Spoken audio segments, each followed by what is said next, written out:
Can you hear me? Please do let me know if you can hear me. Hello, hello, hello. Can you all hear me? I hope you can hear me. Facebook is pretty crazy. Oh, Instagram as well. Today I'll be talking about inner child recovery. I'm trying to do all my setup right now. It's a bit difficult because I don't know what is happening. When I do YouTube or when I do Zoom, it doesn't show my face. On YouTube, I don't know if people can hear me. So we'll just do that. And then I'm going live on Instagram now.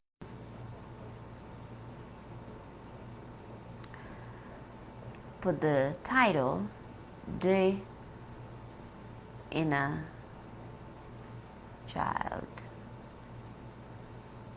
and Recovery. Recovery, RECOV. Okay. Let's do this. I would love for somebody on YouTube to tell me if they can hear me. Okay. Hello, Instagram. Welcome. It would be wonderful to have somebody on YouTube to tell me if they can hear me. Welcome. We'll be continuing our topic on the inner child recovery. Yesterday, we started reading this book, The Inner Child, as you can see. The Inner Child, as you can see, right? We'll be talking about this. Hello, ladies. Hello, Maisha. Welcome. Hello, The Lion Experience. Great morning. Yesterday, we started reading this book, The Inner Child Workbook, as you can see. So we will be completing it. I'm just trying to figure out if Facebook and YouTube can hear me. It will be nice to have somebody there to let me know if the sound is alright.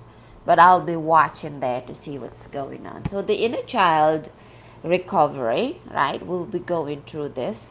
Facebook is dark. Let me stop streaming on Facebook.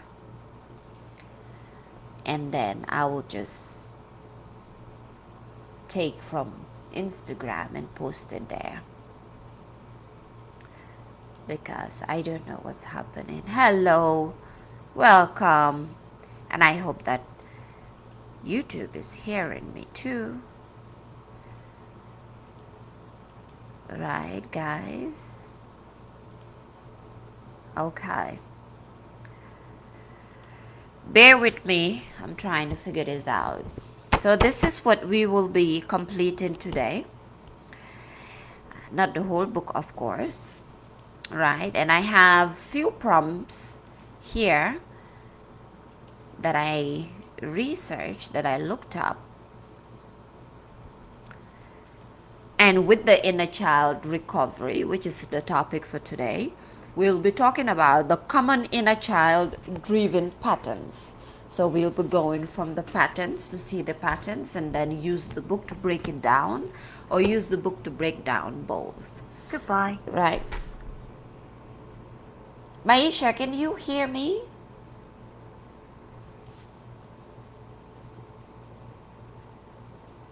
If you can hear me on Instagram, please just respond with anything. Yes, you can hear me. I think this one is working there. So I'll have to take this one out. I'll have to do more setups, right, to get it going. Okay, so the prompts for the common inner child driven patterns. Today we have 5 prompts, right? So I'll read the prompts first and then we delve into the book. Common inner child driven patterns. You feel small, nervous, and tongue tied when you are dealing with authority figures. You avoid pressure, challenges, and expectations because they make you feel stressed and overwhelmed. You ignore problems and postpone dealing with uncomfortable tasks or changes that need to be made.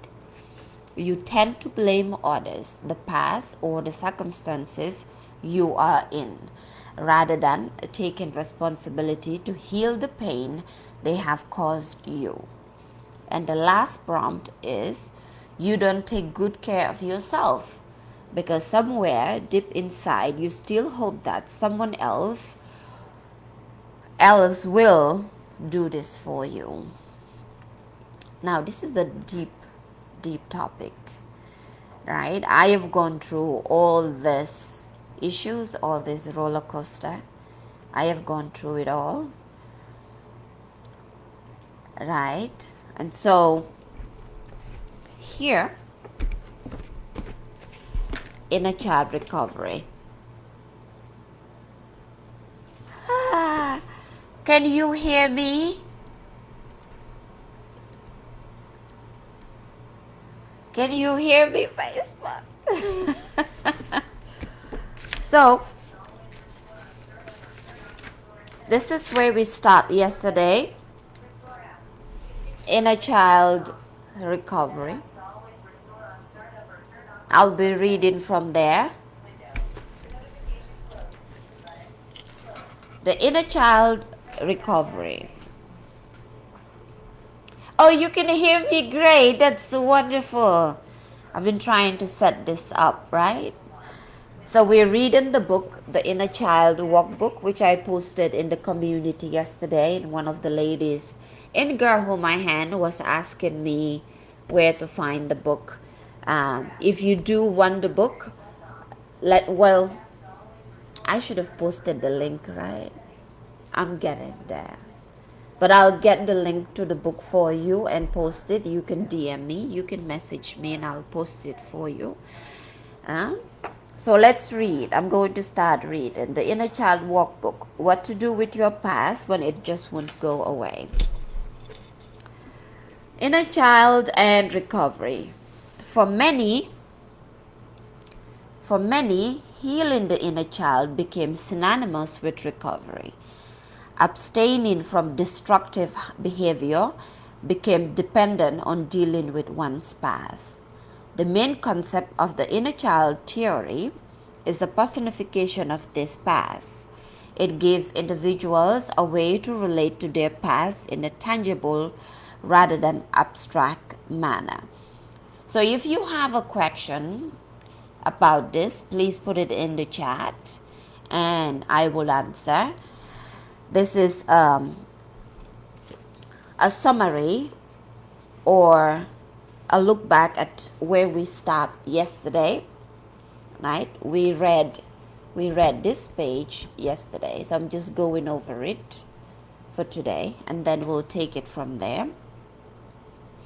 I broke it down in my last video, but if you have a question about it, please put it in the chat and I'll go over it.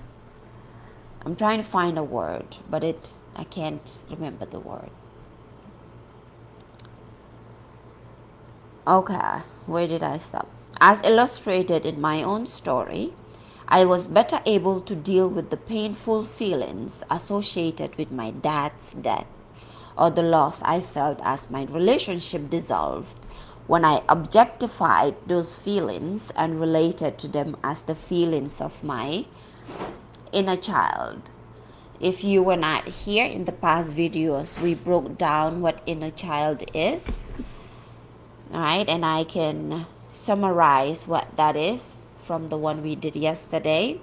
Who is your inner child? The part of yourself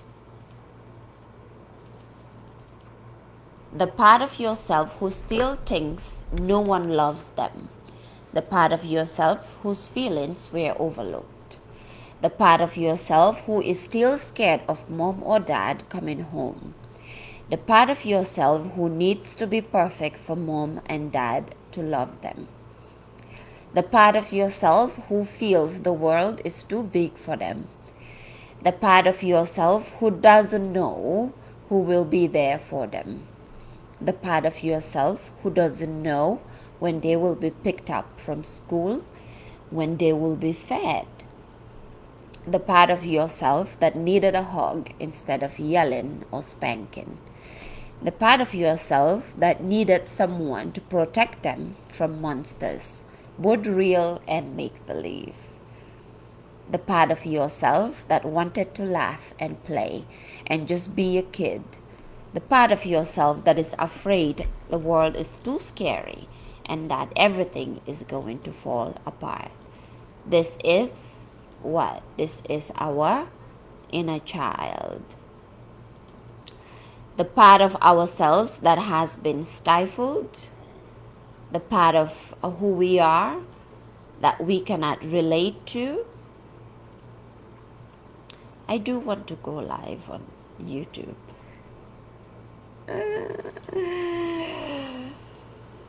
But I just don't know if they can hear me. Don't mind me, I'm just being silly. Eventually, I'll figure out a way of going live on YouTube where the mic is working, because it seems like the mic is working on Facebook. I will just go live again and see who's watching, and if they can hear me there on Facebook, let me know. If you hear me, YouTube, I'll be checking it. Okay, so let's move on. This allowed me to experience the part of me who felt the pain, as well as the part of me who could respond to the pain.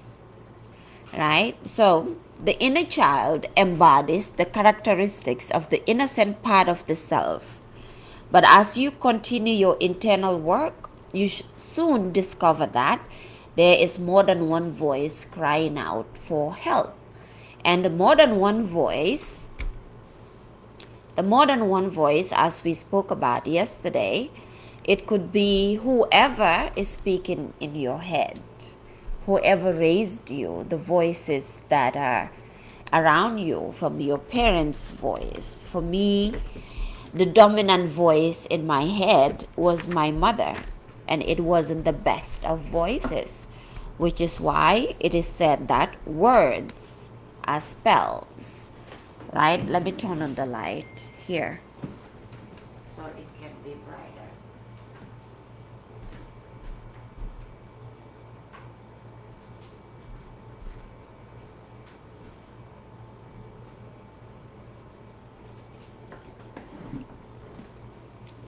Still dark. I need to get this together. It's still dark. I need to get this together. I need a team, ladies. I need a team. Who's ready for that? Who's ready to be in a team with me so we can get this work going? Who is ready for that? I just want to put the light on, ladies. Give me a second.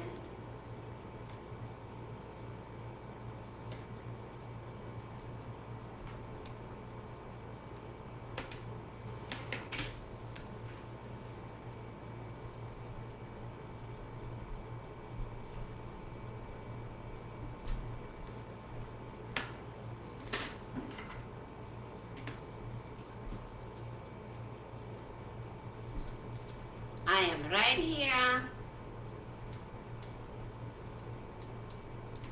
Just trying to put this light on.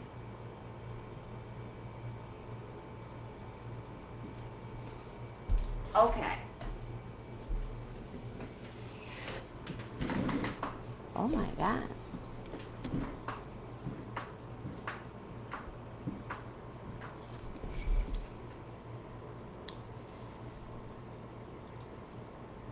Much better?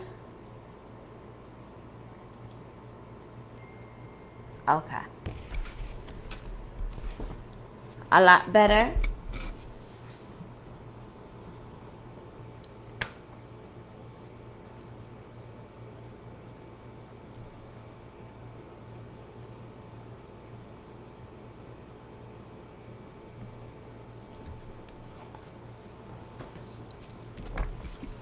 Let me continue.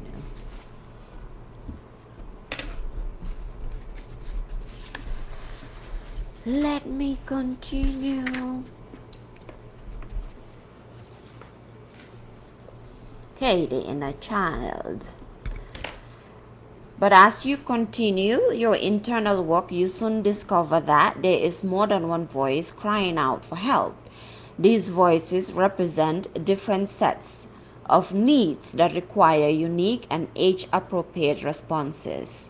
Some emerge at a particular age, others appear carrying certain feelings, but distinct differences between them do become apparent.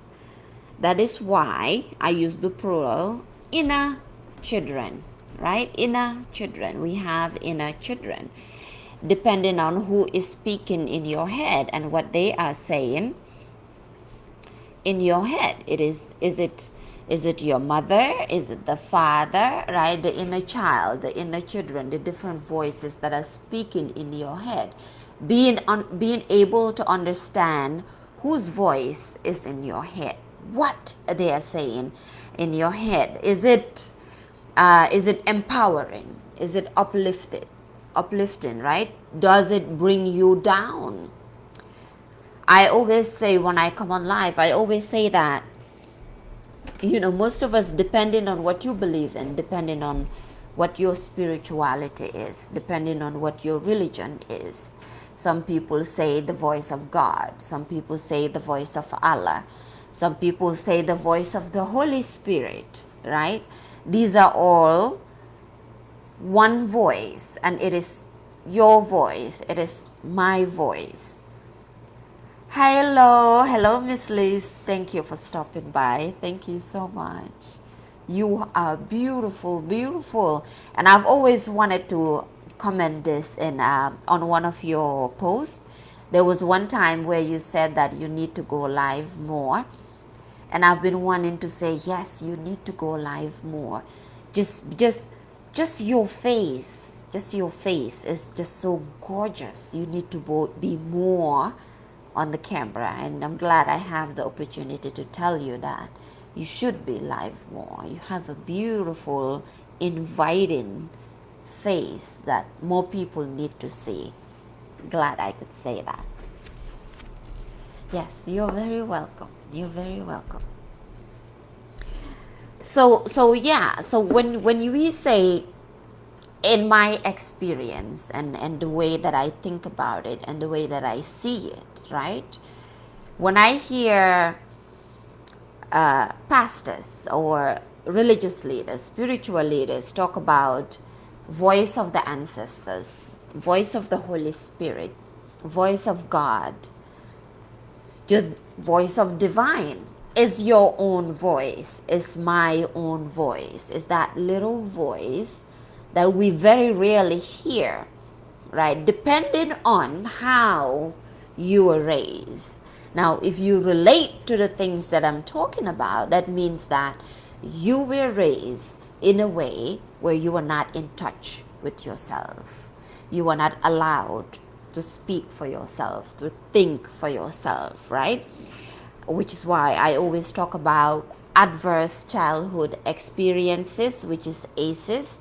The problem with that is it is in the intellectual surroundings, right? When you study psychology, the psychotherapists and all of that, they talk about adverse childhood experiences, but many a time it's not broken down for us, for people like us who might not be interested in all that intellectual stuff, right? Even in school, they talk about that.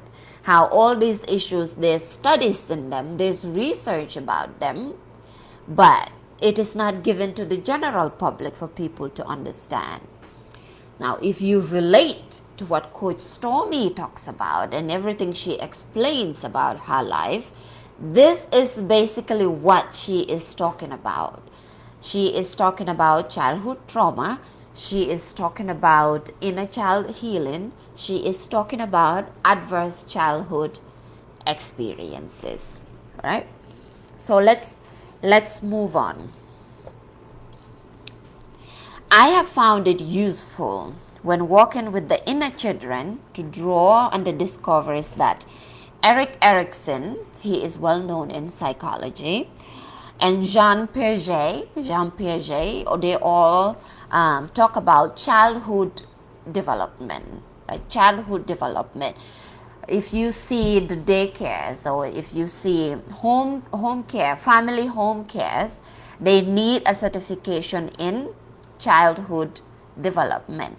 But the issues with that is, even if you have a family daycare or people go work in daycare centers, they might have the degree, but if they don't go through the healing journey, or even they might have the certificate without going through the healing journey. And we need both to be able to raise healthier generation of men and women, of children, right?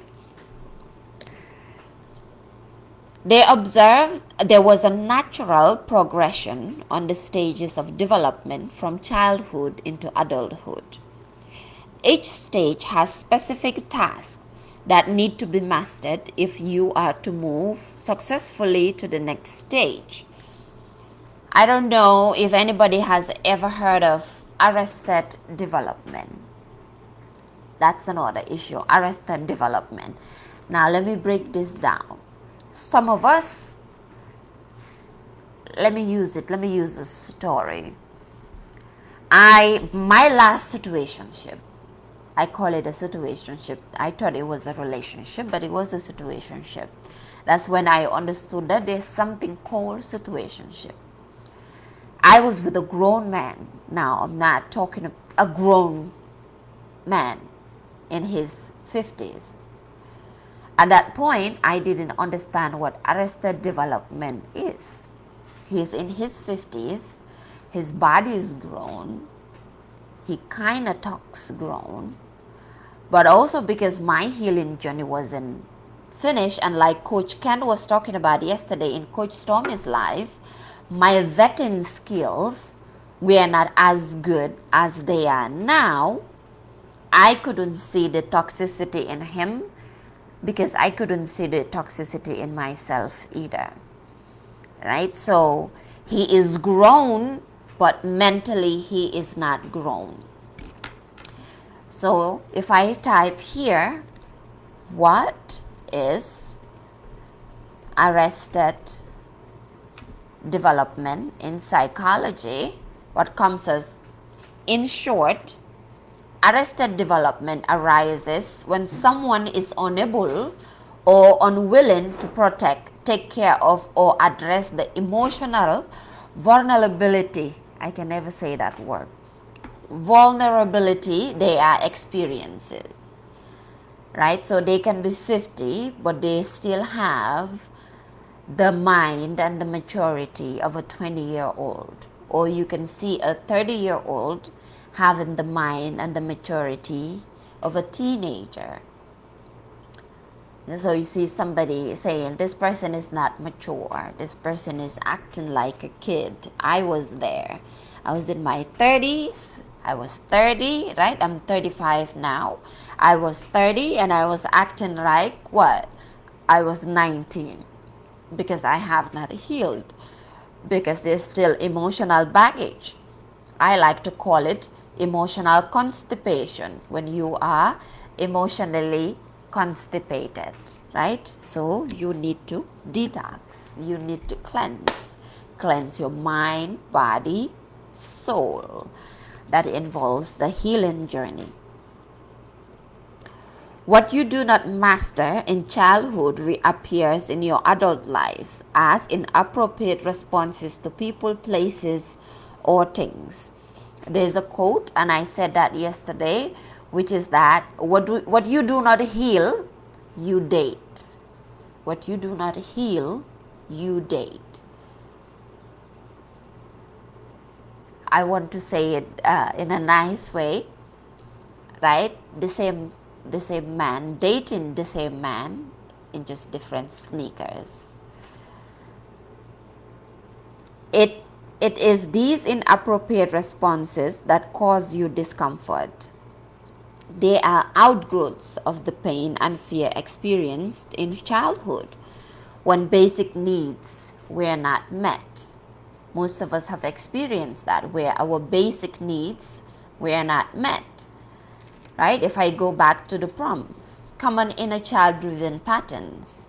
You feel small, nervous, tongue-tied when you are dealing with authority figures. You avoid pressure, challenges, and expectations because they make you feel stressed and overwhelmed.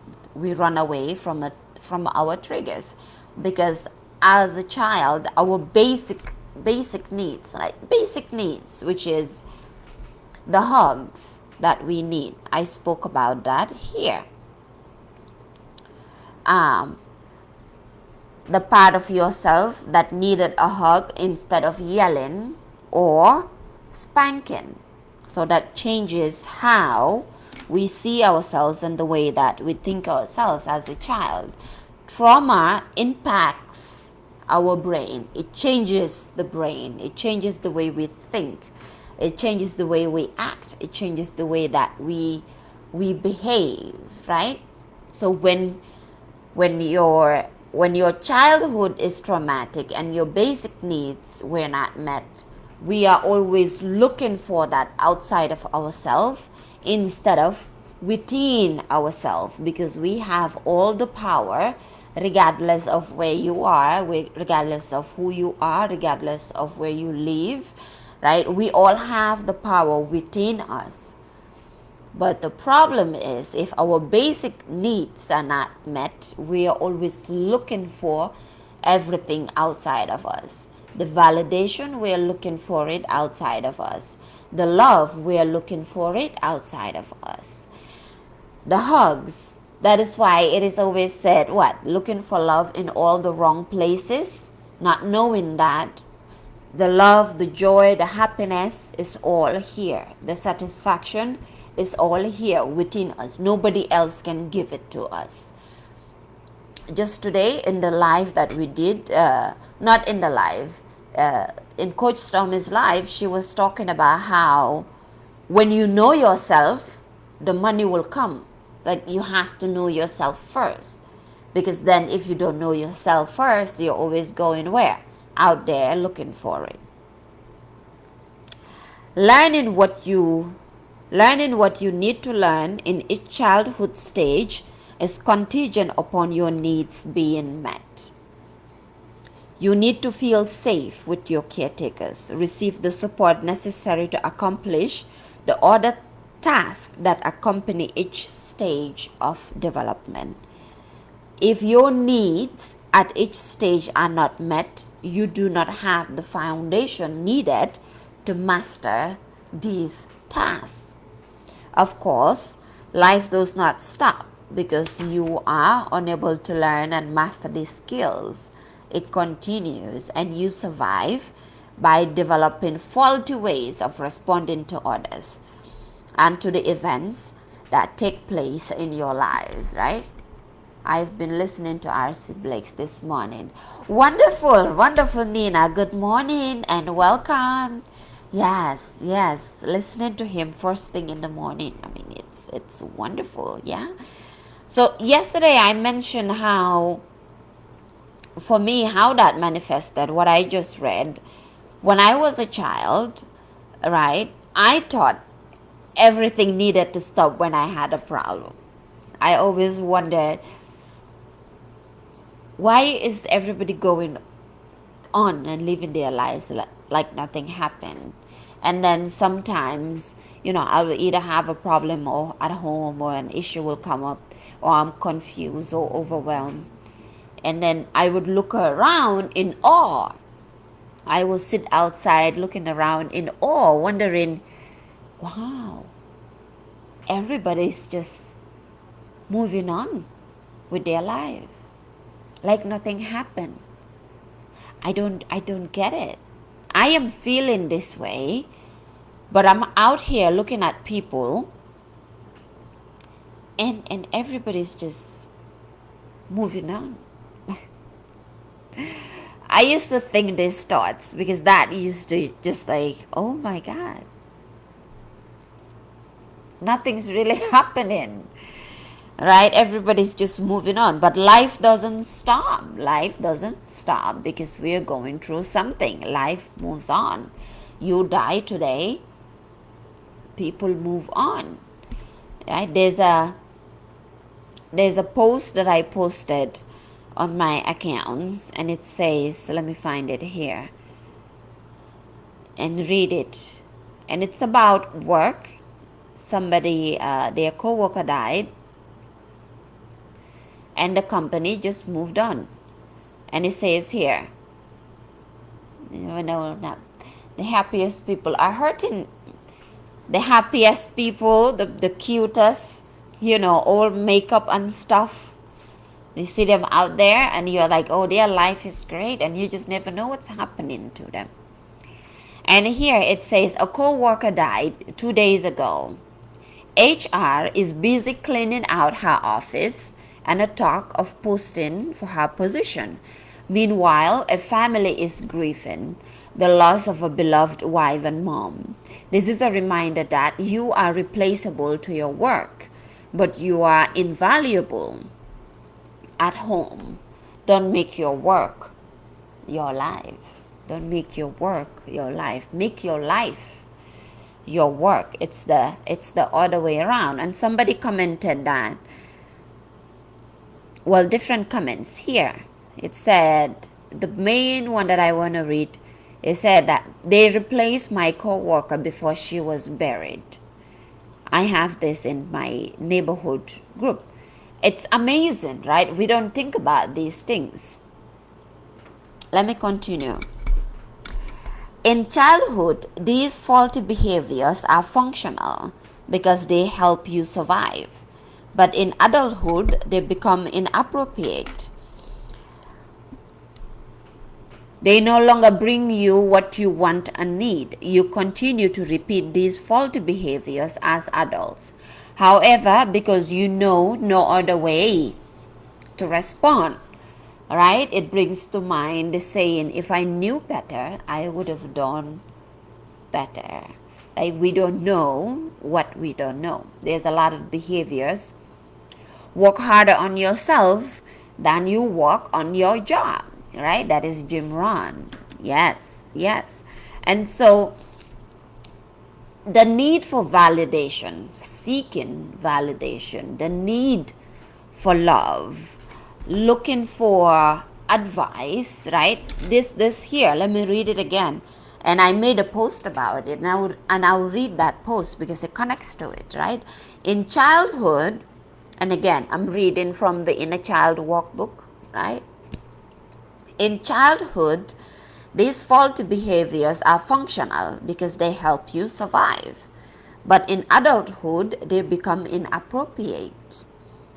They no longer bring you what you want and need. You continue to repeat these faulty behaviors as adults.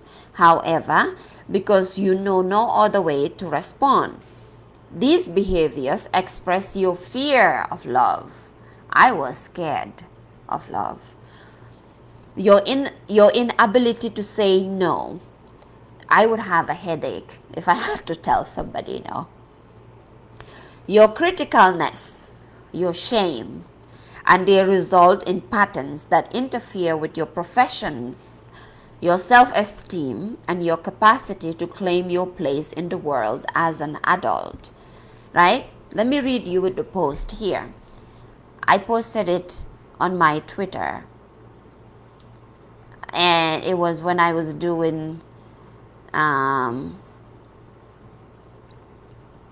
when I was doing the oracle cards, and it says,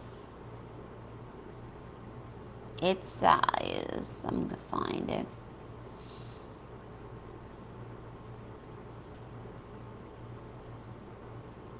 Right, here we go.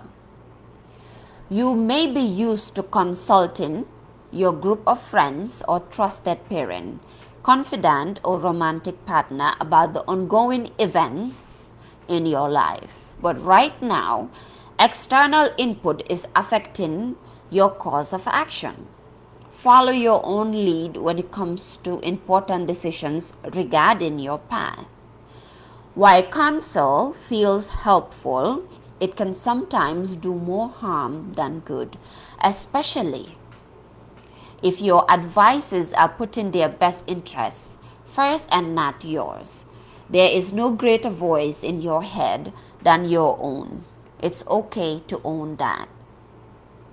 A lot of us don't know that, right? We're still seeking somebody's advice. We're still seeking somebody's words of affirmations. We still have not healed enough to be able to sit down and listen to that small voice in our head and what it is saying. And Nina says here, yes, I shut down when I have to give a client bad news. There you go. It always takes me too long to communicate once I realize I don't have the answer. Exactly.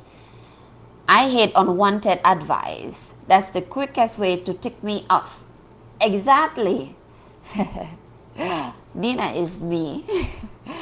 Nina is me, right? No wonder you're here listening to me. So let's start with the first sentence you said. Yes, I shut down when I have to give a client bad news. That's lack of good communication skills. This is exactly what Coach Ken, I need to get my water, I didn't bring it. This is exactly what Coach Ken was talking about yesterday in Coach Stormy's live, where you need to tell somebody something, right? In your head, you're thinking, you know, you have to say something, but then you can't say it. And then you go out of there and you're thinking, this is what I should have said. I should tell the person this. And bad communication skills. In every relationship, it happens. That goes back to the inner child. You not being able to communicate as a child. Where is the prompt again? Tongue-tied. And this one says authority figures, but it could be anybody. You feel small, nervous, and tongue-tied when you are dealing with authority figures, but it could be anybody where you just cannot speak. And the other one, it always takes me so long to communicate once I realize I don't have the answer. The simplest way, I don't have the answer right now. But give me a day or two. Let me talk to my manager. Let me talk to my co-worker. Let me talk to this person and I will get back to you. When can I call you next to give you the answers I have? Right? I have gotten into the habit of saying, listen, you can ask me any question you want. If I don't have the answer, I'll get it for you and come back with the answer. Why? Because we cannot know everything at the same time. We cannot have all the answers, right? Most of the people that inspire us are the people who say, I know nothing, because we feel they're being honest to us. I know nothing, but I'm learning to be better, right? I hate unwanted advice. That's the quickest way to tick me off. Me too. I have always hated anybody telling me something that I didn't ask for. Don't give me unwanted advice, right? But I have had to change that. Why? You know, you were here yesterday, Nina, when we were talking about flowing with life and being able to pick up the signs that we need in life. because we ask the universe for answers. We ask God answers. Whatever you believe, we ask the ancestors for answers. We ask the Holy Spirit for answers. The answers can come in any way or form, even from the beggar in the street, from the homeless person. Out of the blue, they can tell you something that you needed to hear. They can answer the question that you have been asking for, right? For me, if anybody would give me advice that I didn't ask for, I would not listen. Be like, who are you to tell me? I used to do that. But the more I began to flow with life, the more I healed, the more I could hear my own voice, the more that I became a better person, the more I was able to do what? To listen to what people are telling me, right? Even now on my Instagram, because my Instagram has African spirituality, and I post a lot about African spirituality, I will have different people from the continent or different people who are in the same communities, the Babaleos and other people, will send me advice and will send me messages, and I would read them. Why? Because now I know that I asked the universe for answers. I asked for signs. Signs, right? So the birds, the rain, the sky, the animals, people we don't know, strangers, this is how the answers come. But before, I was that person. You cannot give me advice. One day we will do the ego. We'll do the ego as well, because I had a huge ego. Alright, let's go on. Faulty behaviors and inappropriate responses can be attributed to the different inner children who live inside us, because we learned and developed these ways of behaving as a child. So whatever your coping mechanism is right now as an adult, however you cope with situations that stress you, that overwhelm you, that trigger you, might have started when you were a child, right? If you look at how you cope to situations now. Nina, there are so many Ninas, but let's say Nina, the farmer realtor. Okay, Nina, the farmer realtor, yesterday spoke about, today, shutting down. I used to shut down. I would always shut down. Anything that happens, I would shut down. If it overwhelms me, I would shut down. Another lady told me that when they get triggered, they run away from it. These are all coping mechanisms. So if you were traumatized as a child, you were raised in traumatizing environments as a child, you develop coping mechanisms that you are still using today. If your mother told you, or if your parents told you, money doesn't grow on trees. Well, who do you think I am? A bank? I have no money. This is too expensive. That was their coping mechanisms of things that they cannot afford. So you grow up seeing prices, seeing things that you always say, what? This is too expensive. Those are not your words. They are the words of the people who raised you, because when you were a child, you didn't know what was expensive or not. As a child, you just wanted what you wanted. But if the people that raised you were constantly saying these things, you grew up, emulating that, saying that. As a child, you came as a clean slate. Let's go on. They are associated. Okay, let me start that paragraph. I'll read the whole paragraph. Faulty behaviors and inappropriate responses can be attributed to the different inner children who live inside us because we learned and developed these ways of behaving as children. They are associated with certain emotional events that occurred at specific times in our lives. This is the reason the inner children often appear as various ages. For some people, each age or feeling is portrayed by a different child. For others, the same child appears at different stages carrying different feelings. I hope that makes sense. Faulty behaviors and inappropriate responses can be attributed to the different inner children who live inside us because we learn and develop these ways of behaving as children. They are associated with certain emotional events that occurred at specific times in our lives. This is the reason the inner children often appear as various ages.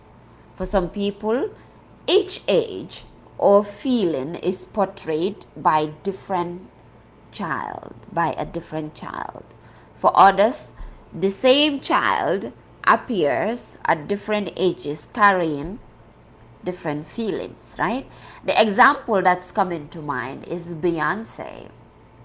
There is Beyonce. There is Sasha Fierce, right? Sasha Fierce is what? An alter ego. For me, Empress Fire is what? An alter ego. There are different aspects of me. There are different aspects of you, of who you needed. Right now, the woman that I am talking to you is the woman and the mother that I needed as a child that I didn't have. Right? So when I was emotionally starved, that is also who? An aspect of my childhood that I did not grow out of. Yesterday, Nina, if you remember, I gave you the story of the guy who had a temper tantrum, and also how a lot of grown-ups, a lot of adults, we see them have temper tantrums, right? And we think that they're just showing off. They just no. There's an aspect of them that is starved, that is a part of their inner child that wasn't fed. Can't hear you, goddess. Okay, Facebook cannot hear me. Okay, let me end that stream again. Not Facebook, I'm sorry. It's YouTube.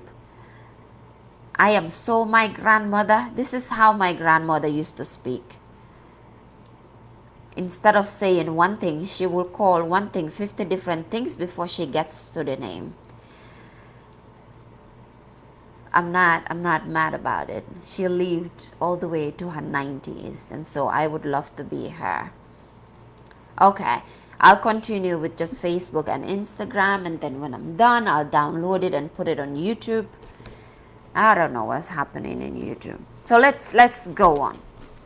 So who you are is a different aspects of your childhood needs, especially if your trauma has not been healed.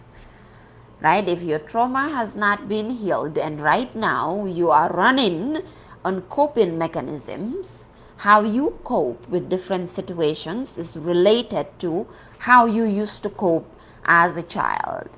If you were spanked, if you were whooped, if you were bitten as a child, you coped one way. If you were screamed at as a child, yelled at, you coped a different way.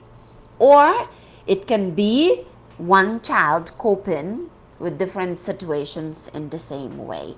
So in order for you to understand this, it is self-reflection. It is looking back deep within yourself to see who you are right now, how you act, how you talk, how you behave, how you deal with situations, and looking at when you were a child, how did you deal with the same situations, right?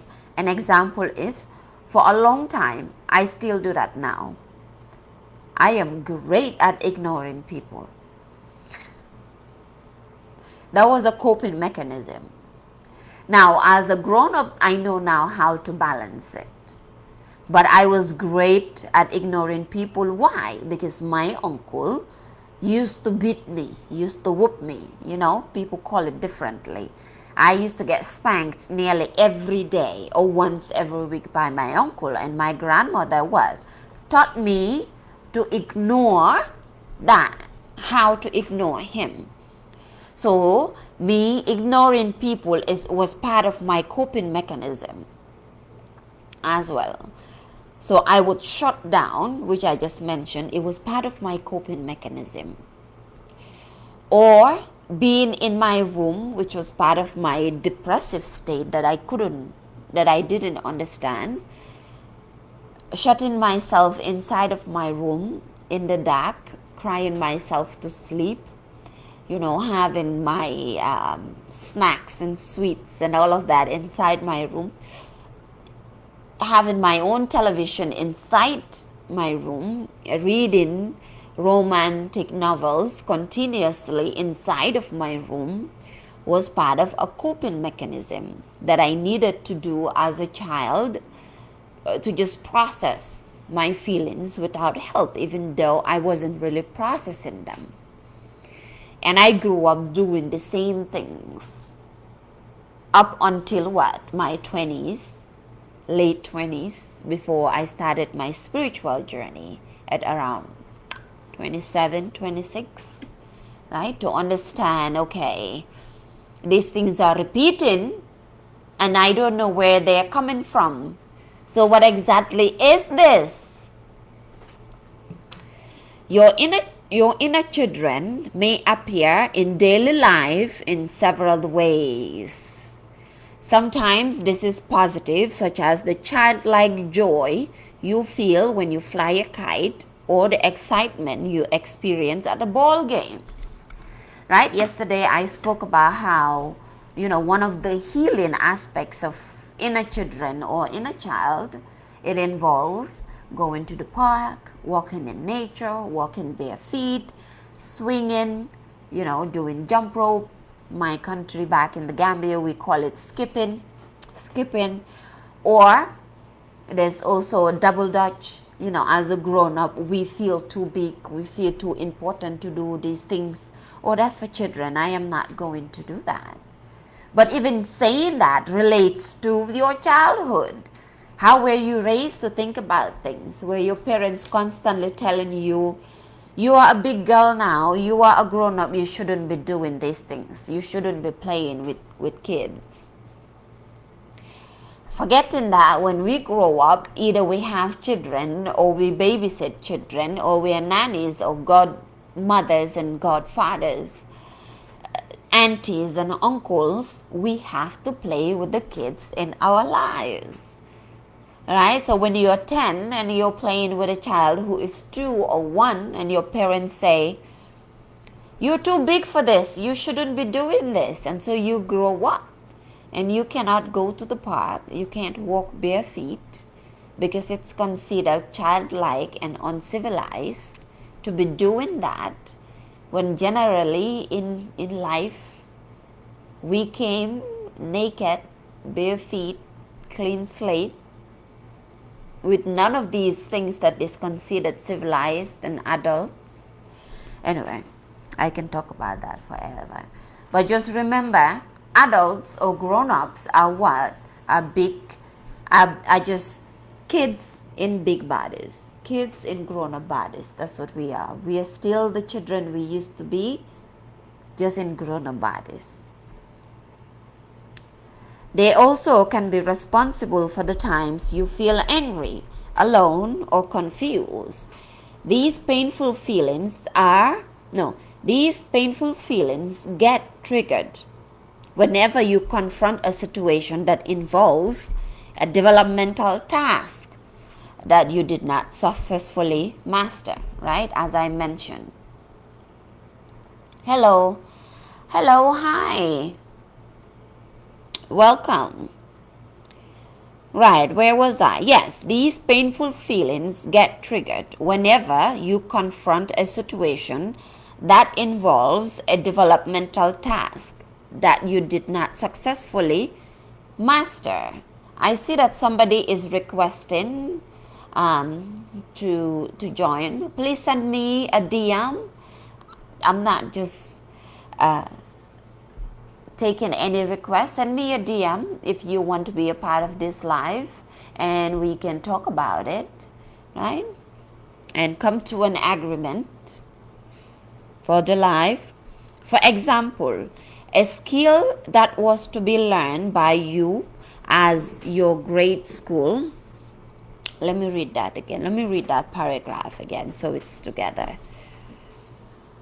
Your inner children may appear in daily life in several ways. Sometimes this is positive, such as the childlike joy you feel when you fly a kite or the excitement you experience at a ball game.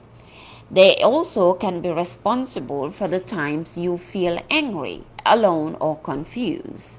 These painful feelings get triggered whenever you confront a situation that involves a developmental task that you did not successfully master. For example, a skill that was to be learned by you as your grade school self was task completion.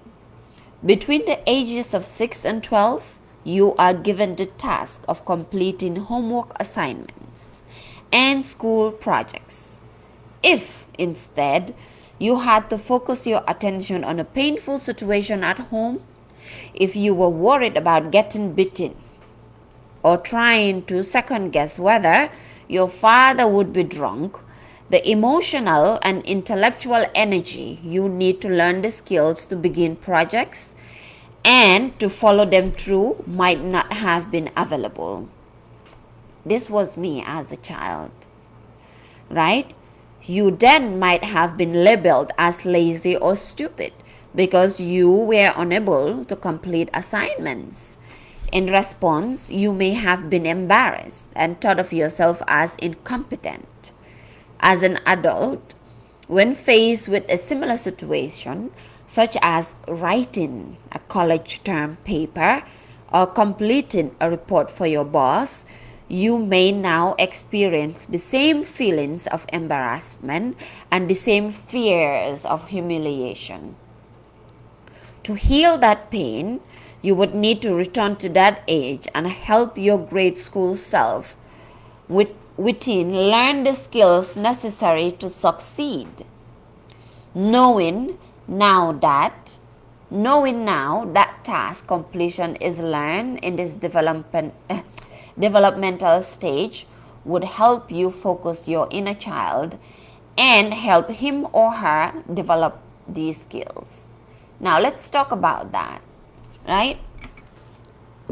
However it shows up for you during school, during your school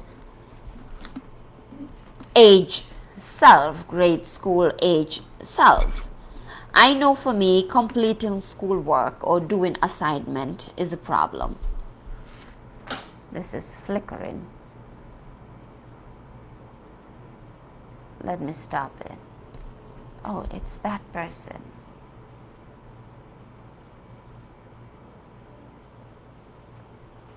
Right? I know for me, during school, up until now, right, I just handed in assignments that I had to do, 6 months ago? Because I couldn't focus in school. I couldn't focus in doing assignments. First of all, I hated assignments. But then from what I read, you would see, right, I couldn't really, during my school age, I couldn't focus on school and doing what was needed to be done in school because of exactly what is said here, right? I had to I had to focus on constantly wondering if my uncle was high, if he had his supply of weed, if I was going to get bitten just because our eyes met, if I would be able to play or to be around friends at home, what time my mother was coming home, if I was going to get blamed for something that happened at home that I had no idea was going to happen. So if you relate to this, let me know in the chat. So for me, dealing with this now is what? Being consistent with what I am doing. If as a child, your childhood was not consistent, the love that you needed was not consistent, the love that was given to you was not consistent, you grow up not being consistent, expecting anything to happen, being defensive about everything that is happening in your life, right? Let me know if you relate to this, because a lot of people do relate to that, right? They don't know when the next meal is coming. They don't know who's going to scream at them next. They don't know who's going to hit them next.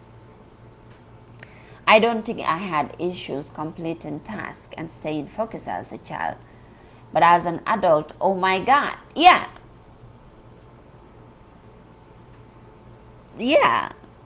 I didn't think so either, but I had that problem. As an adult, I could not complete tasks. Some type of attention deficit disorder, right? Attention deficit disorder. That goes back to your childhood. That is part of the inner child healing, right? What is it that happened to you as a child? What did you go through as a child? Right? As I read here, right, that inconsistency, not knowing what's going to happen to you when you get home, right? At school, you might not be consistent just as a whole. So if right now as a grown-up, you are not able to complete tasks, you start something and then you stop. I was that person. But as I mentioned before, it is because as a child, right, I didn't know what was going to happen at home. I didn't know who was going to be spanking me, who was going to be screaming at me. So I was never consistent. Look at it this way. For those of us who have experienced toxic relationships, toxic partnerships, romantic relationships, one thing why most people say that most people get into toxic relationships is because they have a toxic childhood, because of that traumatizing childhood that happened as a child, right? We get into the relationships that we developed as a child. But then again, what happens in toxic relationships, right? Toxic relationships are not consistent. Why? Our childhood was not consistent. Toxic relationships, if you can tap into your own toxic relationship, right, you see that it's a matter of the person, man or woman, validating who you are as a woman or as a man. So one day they give you all the love bombing. They love bomb you with the flowers, they give you the love, the sex is wonderful, you are on top of the world. It is you and him or you and her against the world one day. And the next day, the person just withdraws the love. And it feels like they just change. You cannot talk to them. You cannot get to them mentally. You don't know what's happening with them, right? You are starving for that love. You want that love from them. They are not giving it to you, so they have completely withdrawn themselves. that inconsistency. Now, did you have that as a child? I had the same thing as a child, which is why I was always in toxic relationships. Because what I just explained was the same thing in my childhood as well. So it is that when people say consistency equals success, but you realize that in your life as an adult right now, you're not able to complete tasks. When you start something, you cannot end it. It's very difficult to complete tasks, right? Or you start it and then you get bored with it. And you're like, oh my God, I don't want to do this again. Stems from childhood. It doesn't just appear coincidentally or mistakenly as an adult. There's even the saying, nothing is a coincidence. Everything is connected. Who we are today is connected with how we were raised, we were indoctrinated, the things that were told to us as a child, the words that were spoken to us, the environment that was created for us. Was it safe? Was it traumatizing? Was it fulfilling? Was it heartfelt? Right? Was it soul touching? If none of these happened as a child, look around you right now, how you live, and does it connect to the way that you were raised as a child? Let me read this here. As an adult, I still want to be spoiled and expect things to come easy. Wanting to be spoiled is one thing. Expecting everything to come easy, that's a whole different ball game. I was that person as a child as well. What the saying that you want everything to just fall on your lap. Even as a grown-up, I was that, just expecting everything to fall on my lap. But that stems from my imagination as a child, because I had a difficult childhood. So I would just imagine everything would just fall into my lap and come easy, and it will just change, and I didn't have to do anything because I was tired, I was exhausted, I was overwhelmed as a child, right? I didn't know what was going to happen to me at any given day. There's some children that are considered to be hyperactive. That hyperactivity of a child might be traumatizing, of always having to be vigilant. As a child, your emotions have not even developed yet, but you are constantly in that hyperactive mood of wondering what's going to happen. You are not safe, right? You are not safe. So you are expecting and imagining the things that are going to happen next would be easy. For me, that's how it manifested, right? Because I was hyper vigilant. So with that, I wanted it to be easy, right? Because it was way too difficult. There's also the saying that a lot of people think that success is just going to fall on their laps easy. That can stem from what? A difficult childhood too. For me, it was like that. I wanted success to just fall on my lap because I was tired. I didn't want to do anything else because I felt that I have done everything that I could and nothing was working. Learned helplessness. Learned helplessness. It starts from childhood. When there's nothing you can do at home that was good enough, that was enough. Let's just say, use that word. There was nothing you did at home as a child that was enough. So what happens? You don't want to try anymore. And then you grow up, learn helplessness, yes. So you grow up not wanting to try anymore because you think what? It doesn't matter what you did, nothing's going to change. Because from zero, as psychology says it, from 0 to 8, nothing you did was enough. Nothing you did helped. I mentioned in my other videos how, for me, it didn't matter what I said at home, whether it was true, but especially to my mother, whether it was true, whether it was a lie. It did not matter what I said. For her, I was always lying. And I'm saying before I even reached 15, I was always lying. It didn't matter what I said. For her, it was a lie. And she couldn't believe it. So I learned to what? Overshare and over-explain. I think I read about it yesterday. But let's go on here. So this is introduction to the 6 steps, right?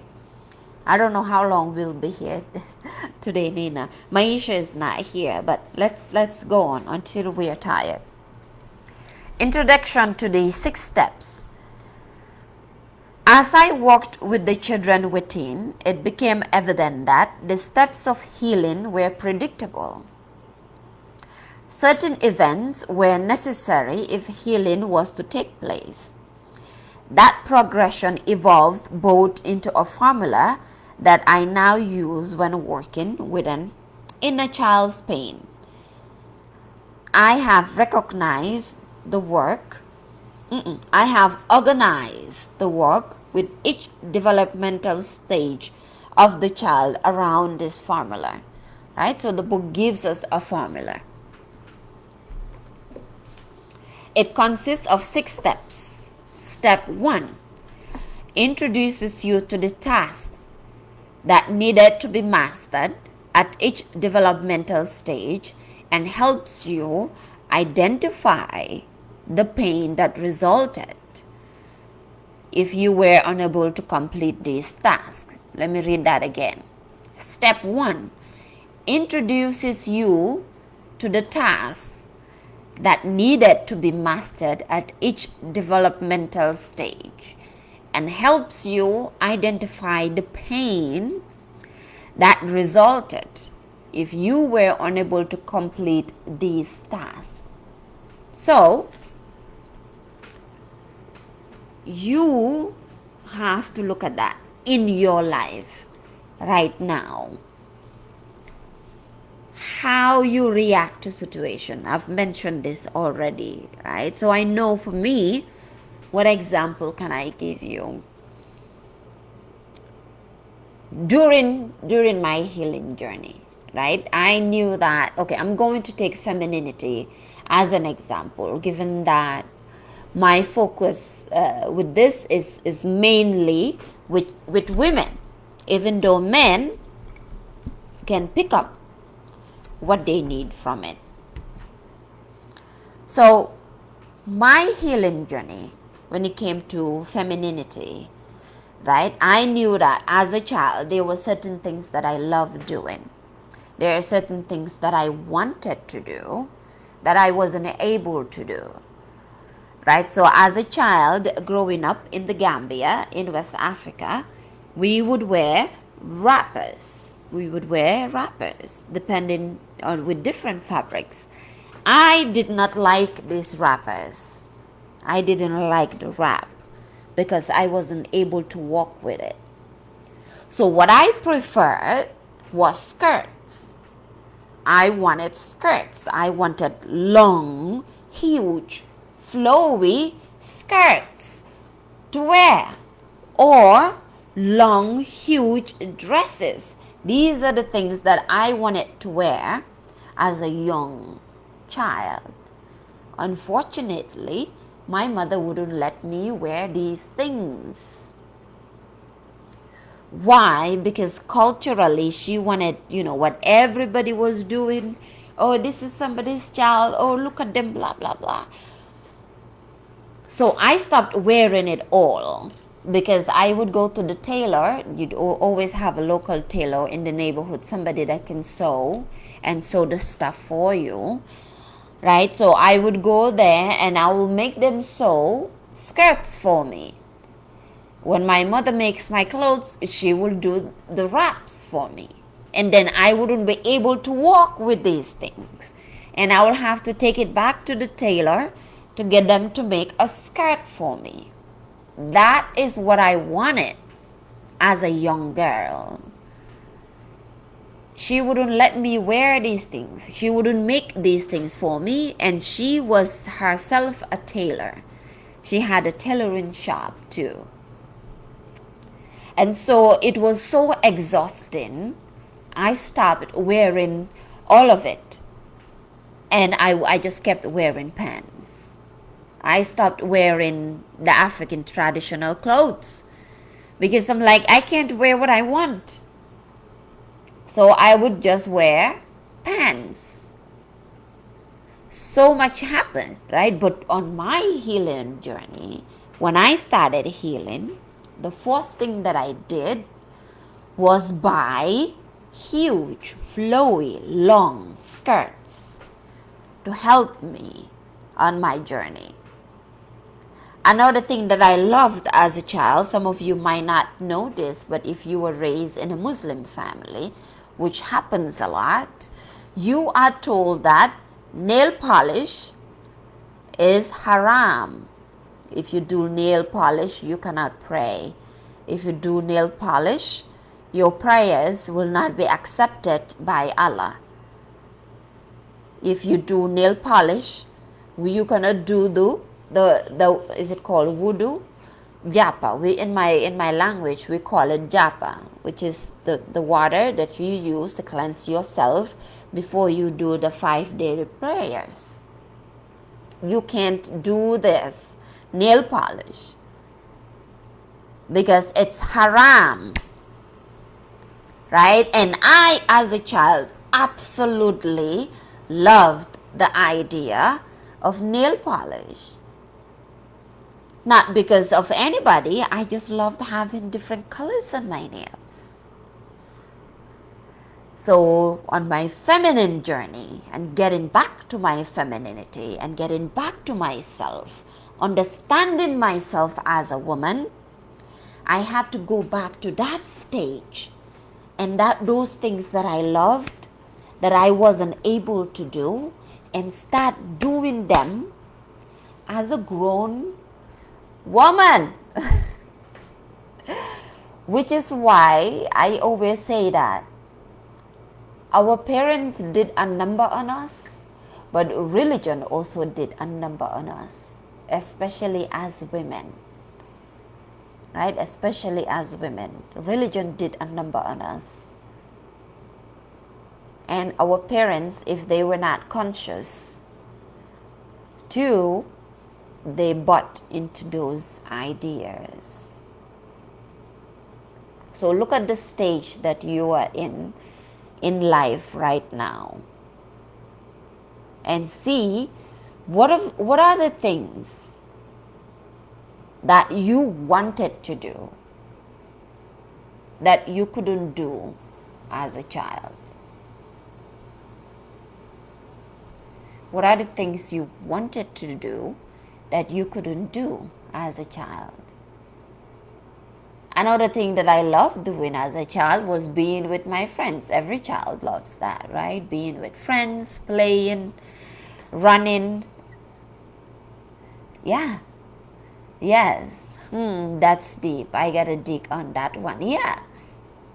Right? So children like to run around, like to be happy, like to have fun. I wanted to do that as a child. We used to rent, right, in a complex. Let's call it a line house. I really had a great childhood. my teenage years are where things went left. Okay, let me ask you, let's take a break and focus on that, right? Let's go a little bit deeper on that. Your teenage years, what, if you don't mind me asking, and I'm not going to say your name now, your teenage years, what is it that went left?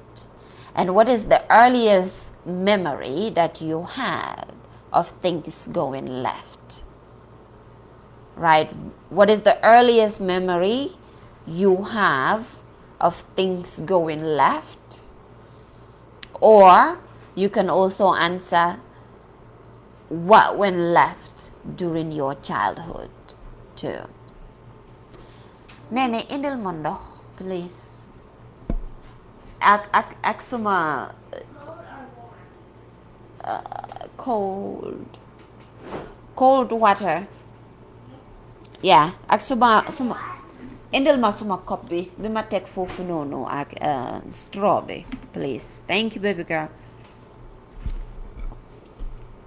Right, so as I said, yeah, so just look back, whatever memory that comes up in your mind, that's fine. Just give me that memory. Thank you, my love.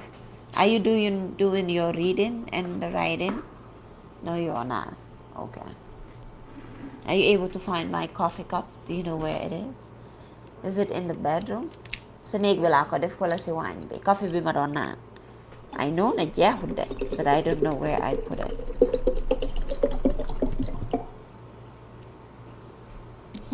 Rebellion. Okay, being rebellious. Just knowing I wasn't supposed to do certain things, but never being taught why. So it didn't go left in your teenage years, hanging with the wrong crowd. It didn't go left in your teenage years. It was in the bathroom. Oh, the bathroom. I remember catching my dad cheating on my mom from that point. I acted out. It didn't just go left, right? Okay, so we left that. We stopped at the steps, right? We will go back there. Now let's look at that, right? This is a perfect example, right? I really had a great childhood. My teenage years are where things went left. Those teenage years stems from what? Childhood. Rebellion. I was rebellious as a teenager as well.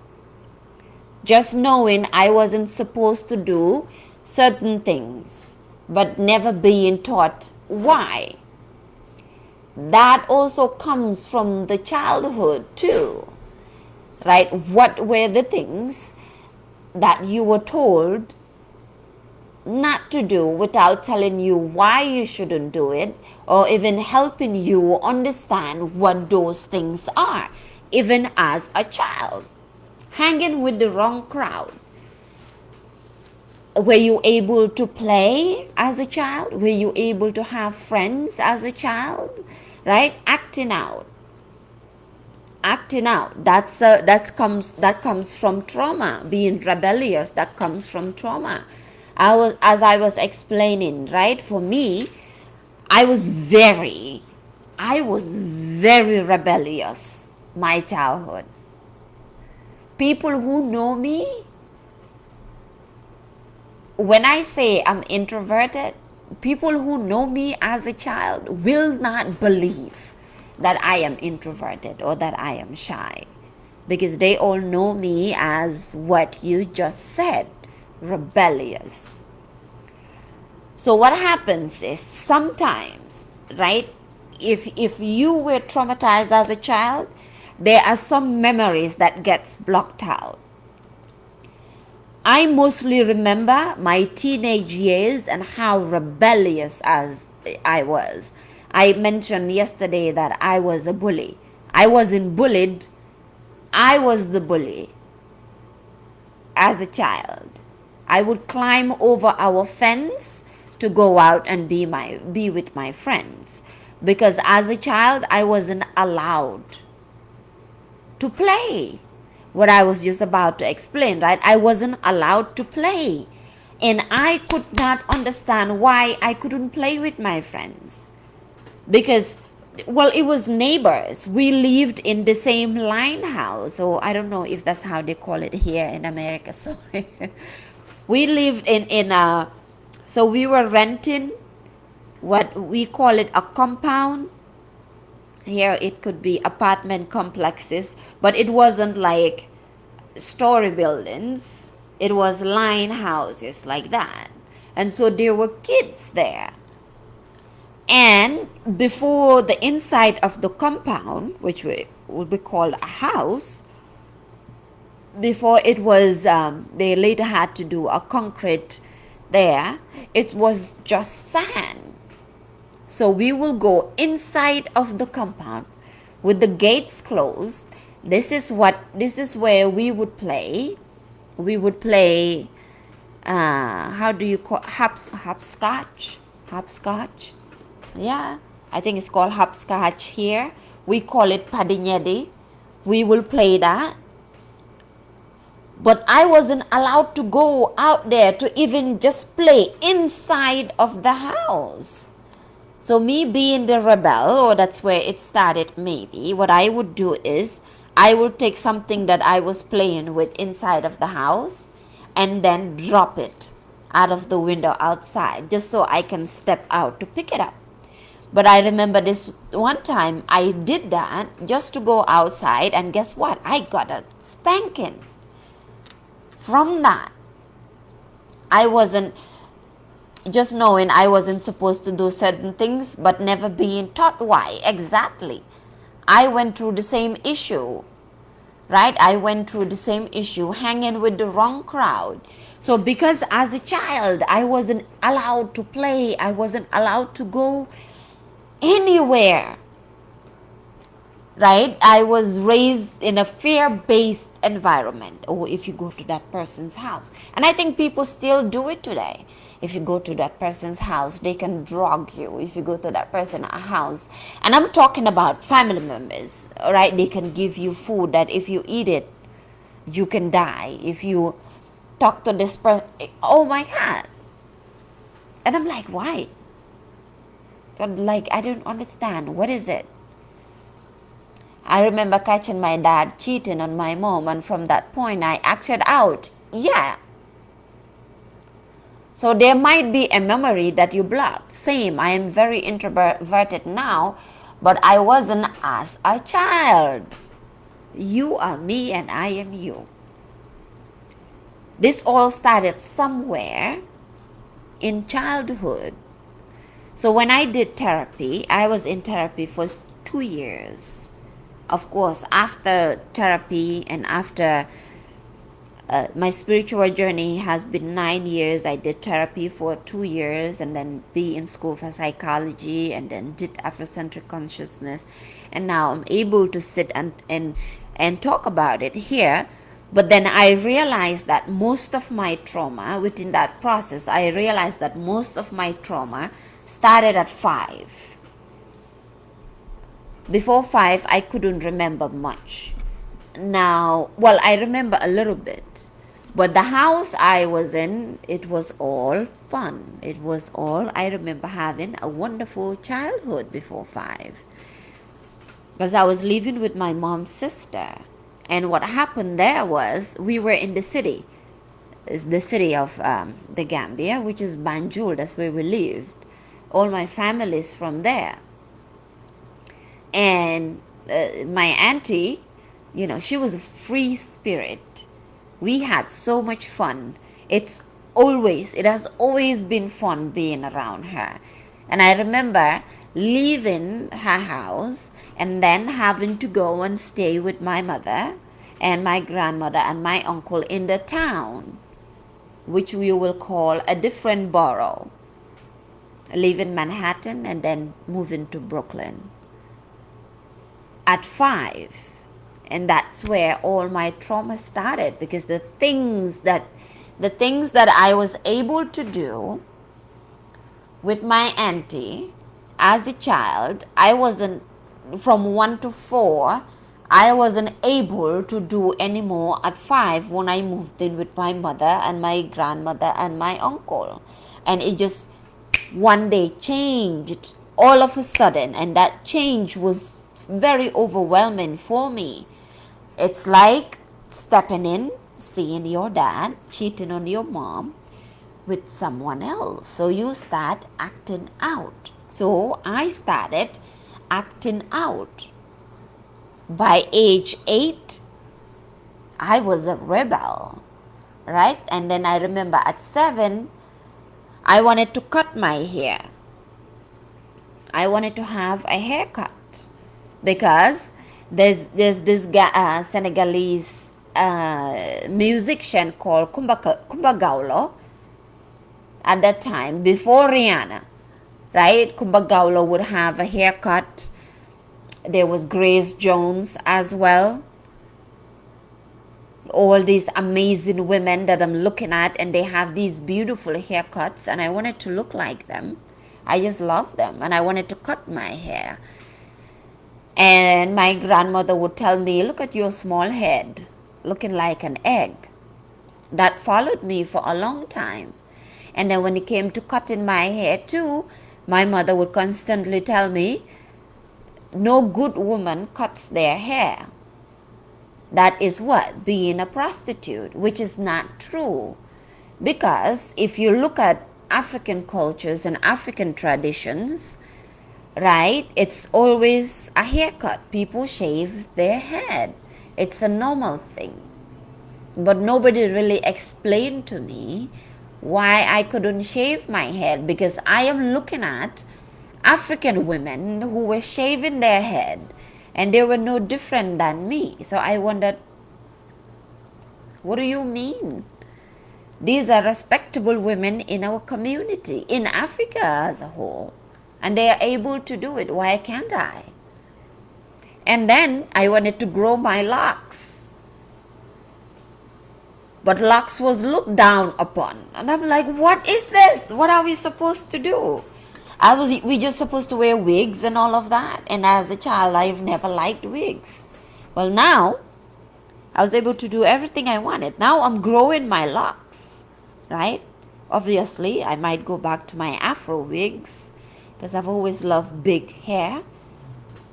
But it is until I started studying African history and Black history, and I got to understand how the Rastafarian culture is very much looked down upon, that I understood why as a child they would not let me grow locks.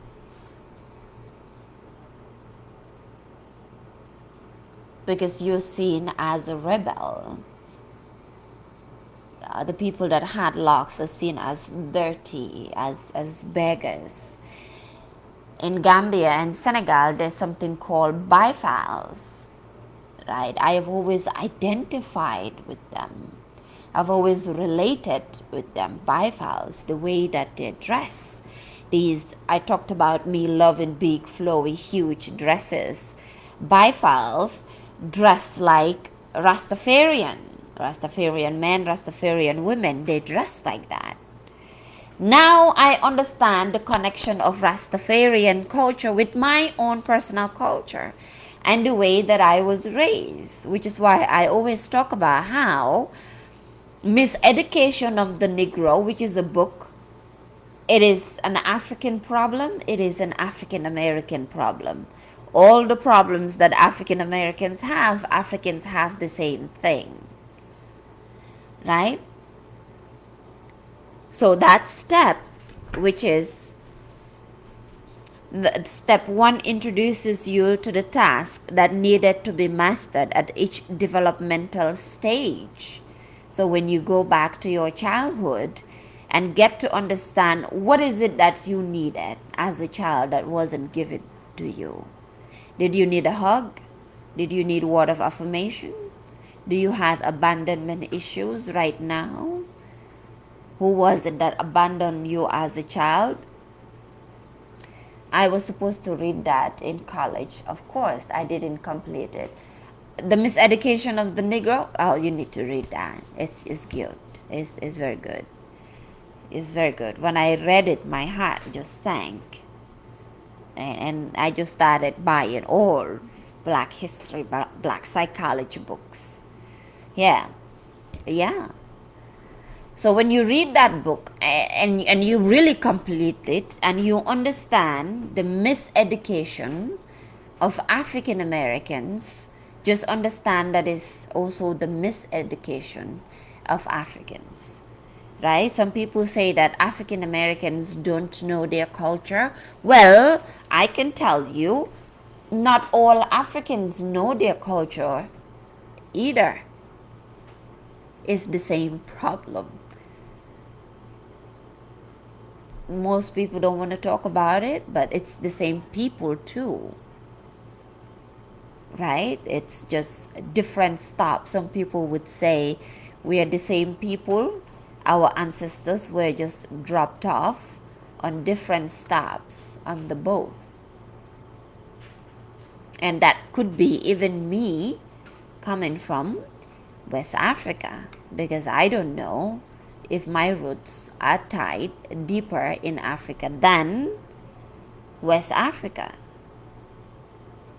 Because whenever I meet Africans, even people from the Gambia, where I was born and raised, they would always ask me, are you from Ethiopia? Are you from Sudan? Especially when I had my haircut. Especially Sudan. Are you Sudanese? Are you Ethiopian? And I would be like, well, no. But then I would say, well, maybe.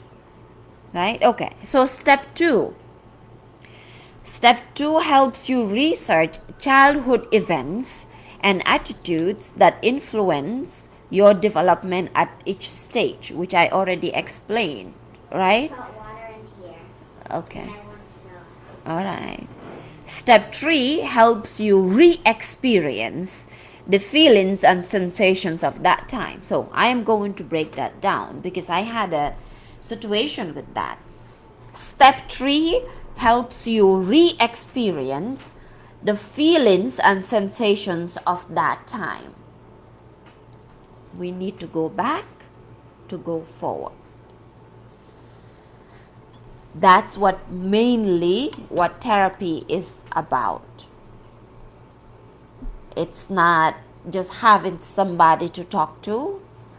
A real therapy is helping you re-experience, relive the things that happen, and then change the narrative, right? Change the way that you saw it. Process the feelings that you should have been able to process as a child that you could not process at that time because your parents could not help you process those feelings. And I'll give you an example. When I started my healing journey and then I spoke to my father about it, and I was explaining to him the trauma that I went through that he didn't know that I was going through. And he said,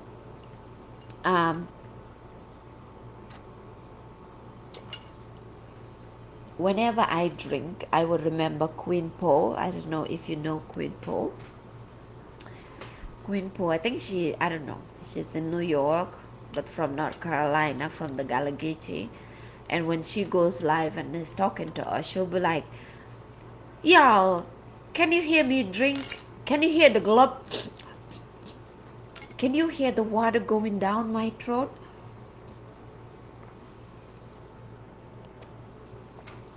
And she will put her throat on the mic. Anyway, so when I explained to my own father, about my situation and my healing journey and what I was going through and therapy, and that I had to relieve the situations, and in therapy and in healing as a whole, you have to go back. I tied it. Nice. You had to go back to your childhood because because he has never gone through his own healing journey, his answer was forget the past, just move on, which is one thing that we're always told in our communities. Just let it go. Just how to call it? How to call it? What's the word I'm looking for? How sometimes people are told to just stock it up, not stock it up. Help me with the word, ladies and gentlemen. Somebody comment. How you're told to just, stock it up and just move on, right? That's basically what he was trying to tell me. And I'm like, I'm trying to tell you what I'm going through.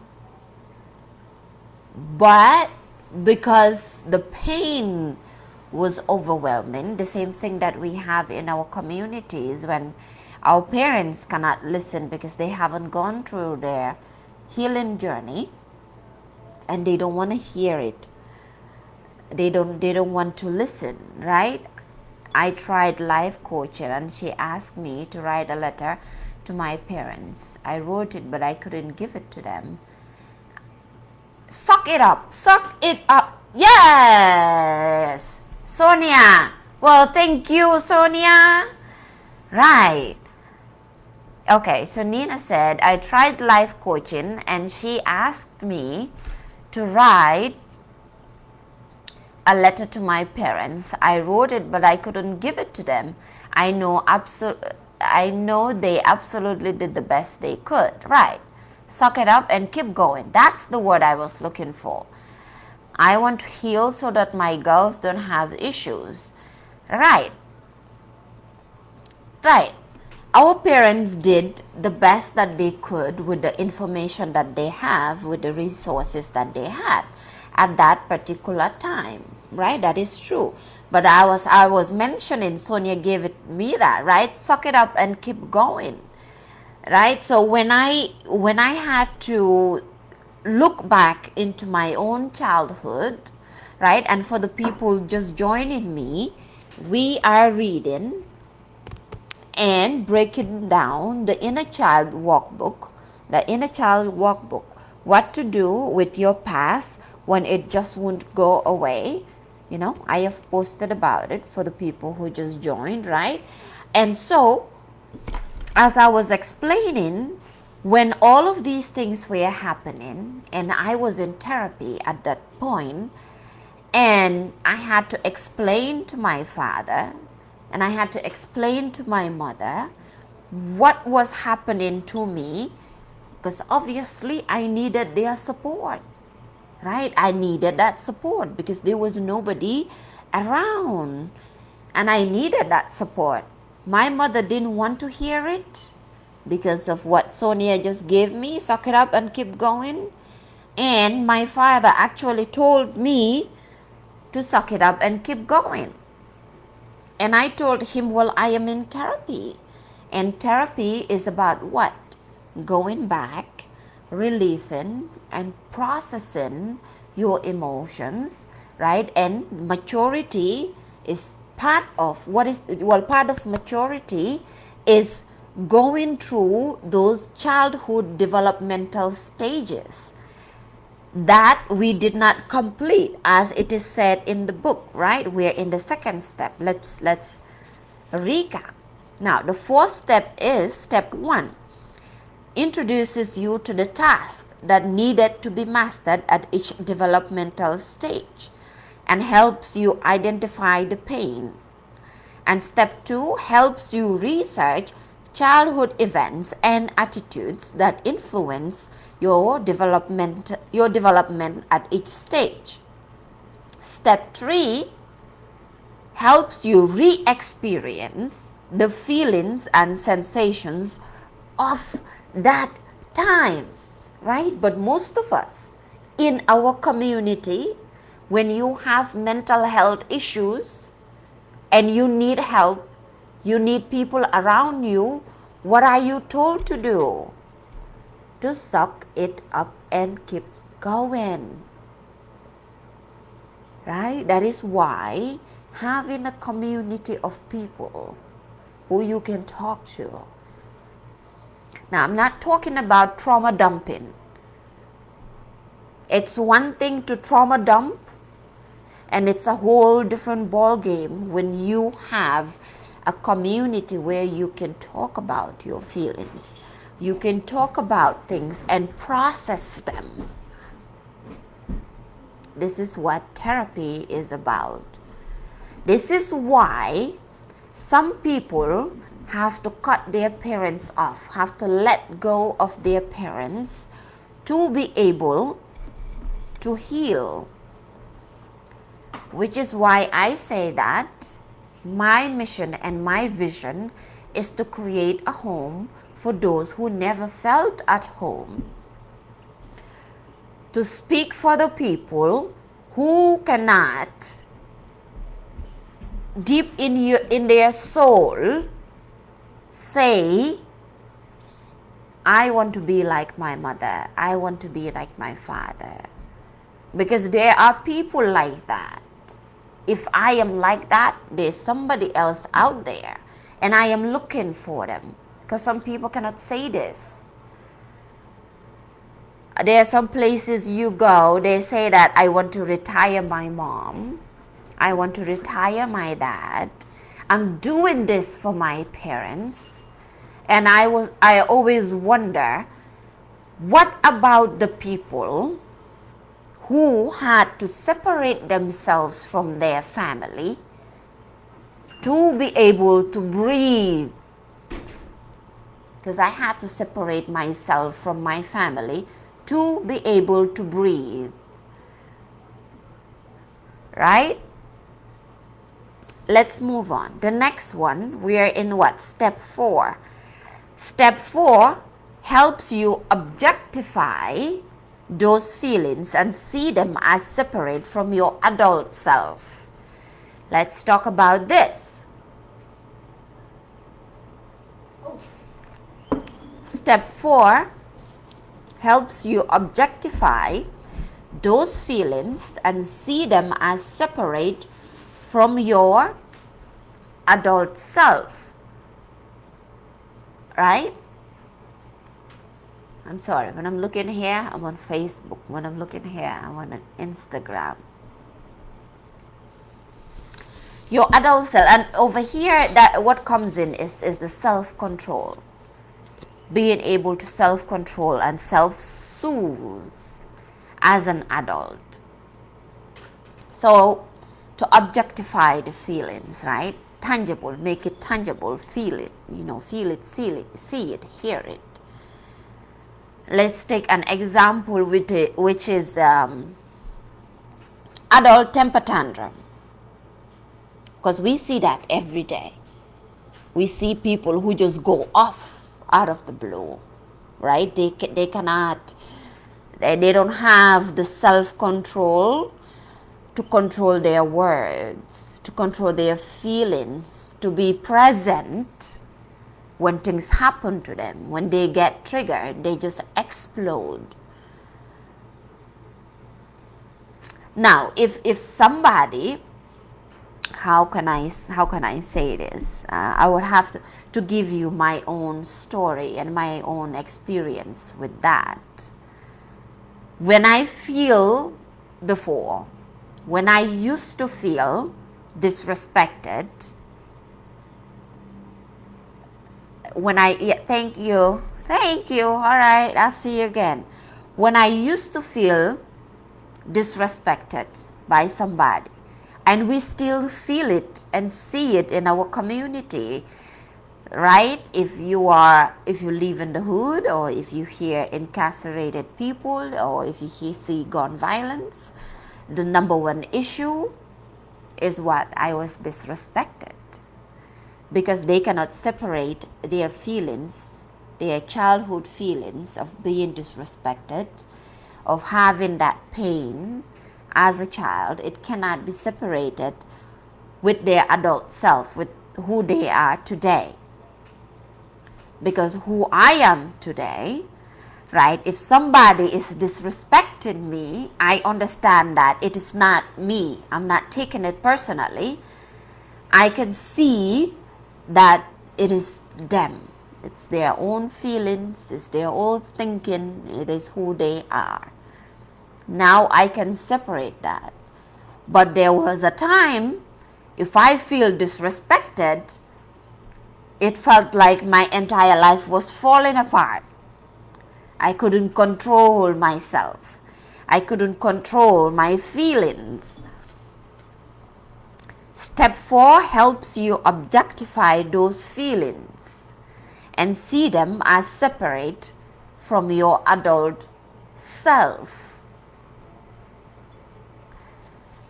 which is a part of maturity too. It's a part of you maturing into your higher self. It goes back to the book that we talked about in some of our lives, the 4 agreements, right? Let me read what the 4 agreements are. The 4 agreements, it's a book that is definitely worth reading. And what are the 4 agreements? Which is part of maturity.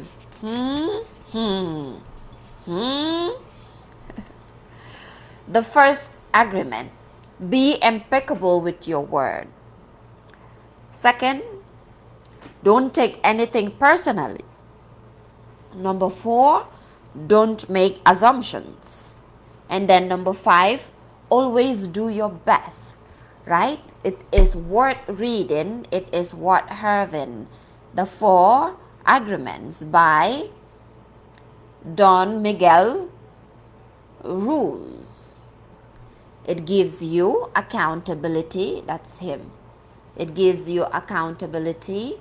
It gives you also the responsibility of your own healing. And what reading that book does, or even just understanding the 4 agreements, yes.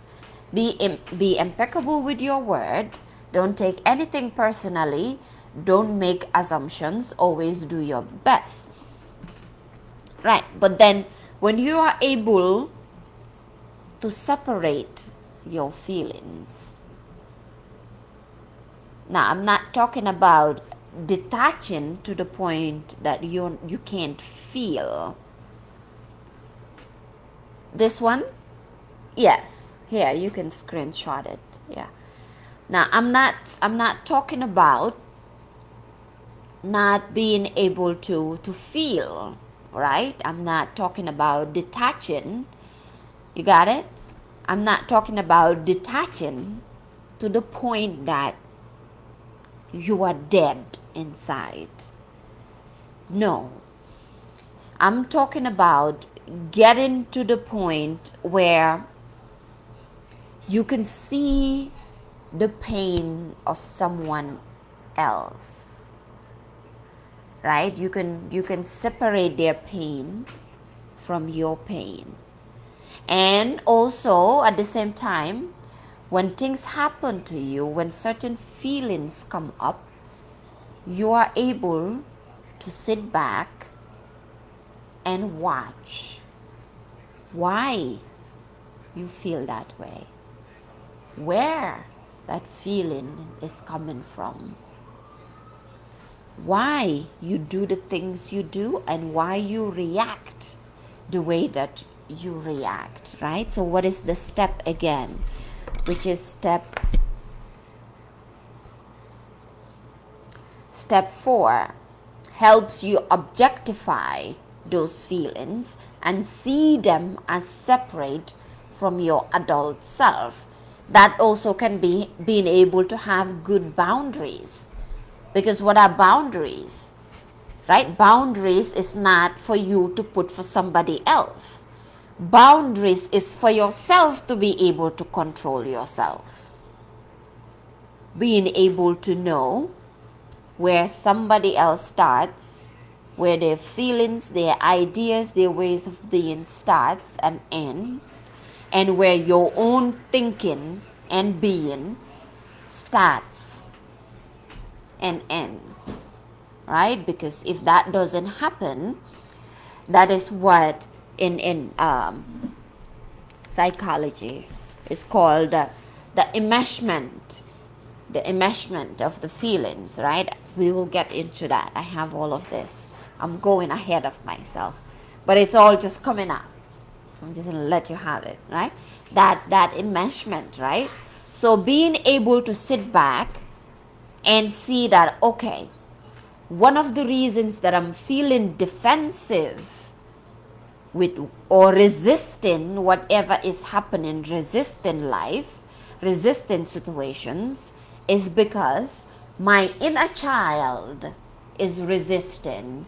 Because as a child, right, maybe I had to continuously defend myself. I'm from an environment that I had to always defend myself. So if you have resistance right now, as a grown up, as an adult,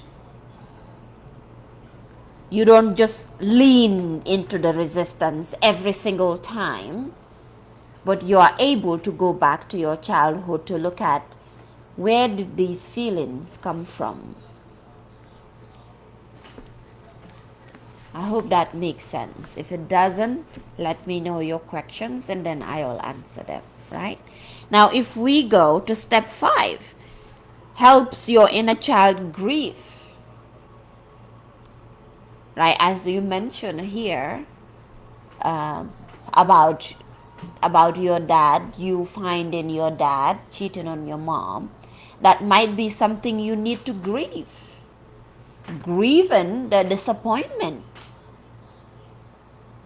of your dad doing that without you knowing why he did that. You might have to grieve that. Even the fact of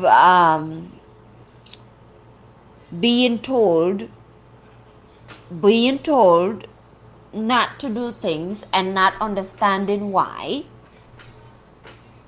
you might have to grieve that. I will.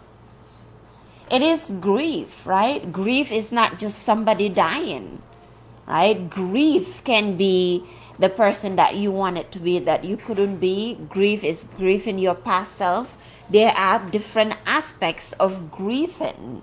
So you walking in and seeing your own father, the man who brought you into the world, right, cheating on your mother, that is a whole betrayal.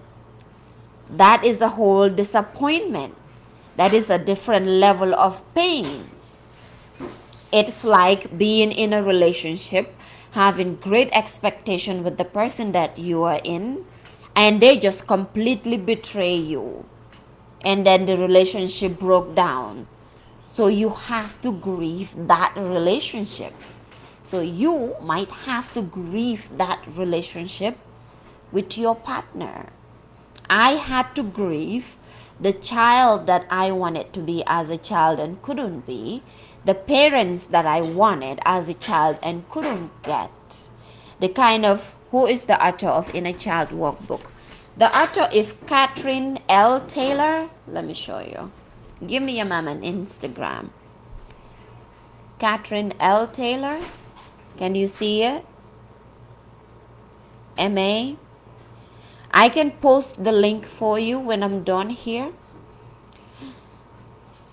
I have the link. I can put, oh, you know what? Give me a moment. Let me get it for you. This is, I forgot that this is Facebook and it's easier to get things going on Facebook than it is on Instagram. So give me a moment. Let me find this for this lady and send her the link. I have it right here. Here we go.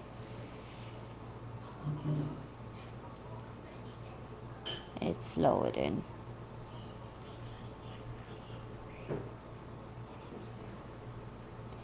You are very, very welcome. There you go. That's the link. I posted it in the comments. Andrea. Yeah.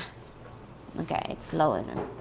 Right? So the grief, the different aspects of grieving, I didn't know this. I'm not saying this because I knew it. I didn't know it, right? The only thing I knew about grieving was when somebody dies. That is the only way I knew grieving as a child. Step 6 completes the healing process with a ceremony to emotionally, physically, and spiritually heal each of your inner children within. I'm going to explain that because I did this and didn't know this is what I was doing. Step 6 completes the healing process with a ceremony to emotionally, physically, and spiritually heal each of your inner children within. You okay, my love? Yeah. Okay. Making strawberries. Oh, nice. Delicious. Right? Mm-hmm. Oh, wow. Okay. Okay. We'll get another one too. Right? So having a ceremony. Now, for me, I didn't know that this is what I was doing. I didn't know that I was having a ceremony. Mom, Yeah? this is how I do it. Cut like this. I put one by one. Uh-huh. Cut this now, and then I make triangles and that. Put it in. They're like it's super tiny, like things. Okay. Let me finish here. Okay, have a good time. So I didn't know that I was having a ceremony. You see basically how I'm dressed. This is how I would dress at home, right? I'm talking to my daughter now, but at the time she was on vacation because I was deeply in my healing journey and it was very painful and I just needed to be all by myself, just alone. I didn't want anybody around, right? So I had my place to myself. And what I was doing is, I mentioned here loving huge skirts, loving dresses, but I couldn't wear them when I was a child. So I got dresses, I got lingerie, right? I love India Ari. I love her songs, so I would play her songs. And that was me tapping back into my femininity. I will dance alone. I had this very cheap afro wig that I used to wear for costumes because wigs itch me, so I wouldn't buy wigs, maybe because I only bought cheap wigs. But anyway, I would take that wig and I would wear it, right? And I would play music alone by myself and I would be dancing alone, have my makeup on, my earrings, wear the dresses that I love, everything that I loved as a child. I would do that. I didn't know that I was having a ceremony. And I didn't know that this was the ceremony. But I felt different. I felt good. I felt weird. I felt awkward. I felt good. I felt weird. I felt awkward. It was very uncomfortable to do because I've always been rigid. And dancing alone too felt weird because as a child, I used to perform on stage. Which is why what I'm doing now, it's not something new, right? I have always loved this. So I would be on stage dancing or modeling in the Gambia. But my mother would tell me that only prostitutes do these things. So I became stuck and rigid within myself. I wasn't able to move. Couldn't dance, couldn't move. I couldn't talk on stage or like Nina was saying, you're not able to give bad news to a client. I couldn't speak because everything that I love doing, that I wanted to do, every time I tried, it was shut down. And so I had to go back doing all of these things as a ceremony. Like what I am doing now is a ceremony of the person that I wanted to do. Because like I said, this is not a mistake, me doing this, sitting and talking about these issues, because I've always wanted to do this. I worked at a television station back home in my country, right? But even my own mother, she is the main pain with me.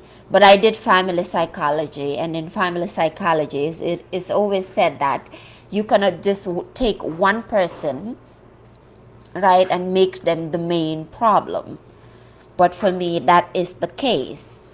That's how it happened.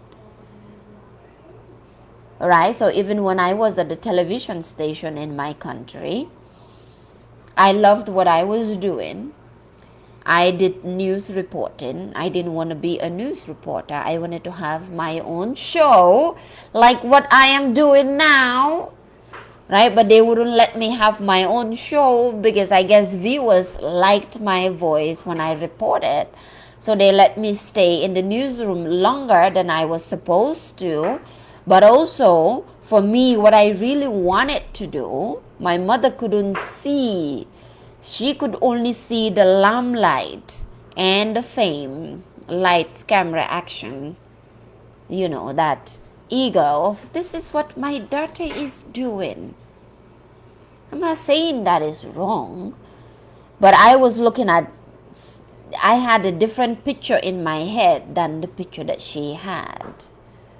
So now this is a ceremony to myself, to my inner child, of who she wanted to be, and she wasn't able to be. Maisha is not here today, but I wish she was, because she had asked me about finding her purpose, and this is one of the ways, right? What was the thing that you wanted to do as a child that you were not able to do? I am going back to modeling. I am going back to fashion. I'm going back to wearing my huge, oversized outfits and dresses and skirts. I am going back to the strawberry. Okay, I'll take one. My daughter's making strawberry. They're delicious. I'm going back to only doing simple makeup, because I've never liked a whole full-blown face. Nothing wrong with it, but everybody and their style. That was my mother's style. It was never my style. If you watch most of my videos, you see some of them, I had no makeup. I've always been okay with that. It never bothered me, right? But at some point, growing up, I felt terrible if I didn't have makeup on, simply because as a child, I was always told I didn't look good without makeup.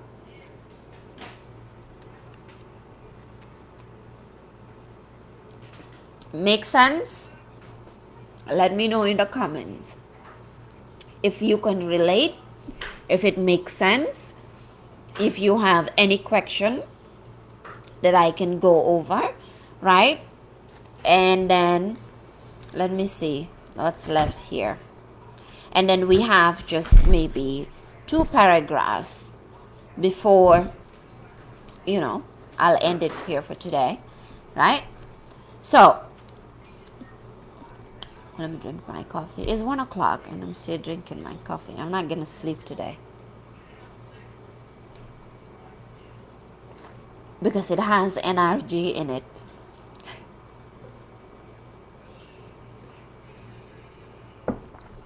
Okay, so I'm thinking it makes sense for everybody, right? I saw the hearts going on here. So the steps of the formula were inspired by my therapeutic models.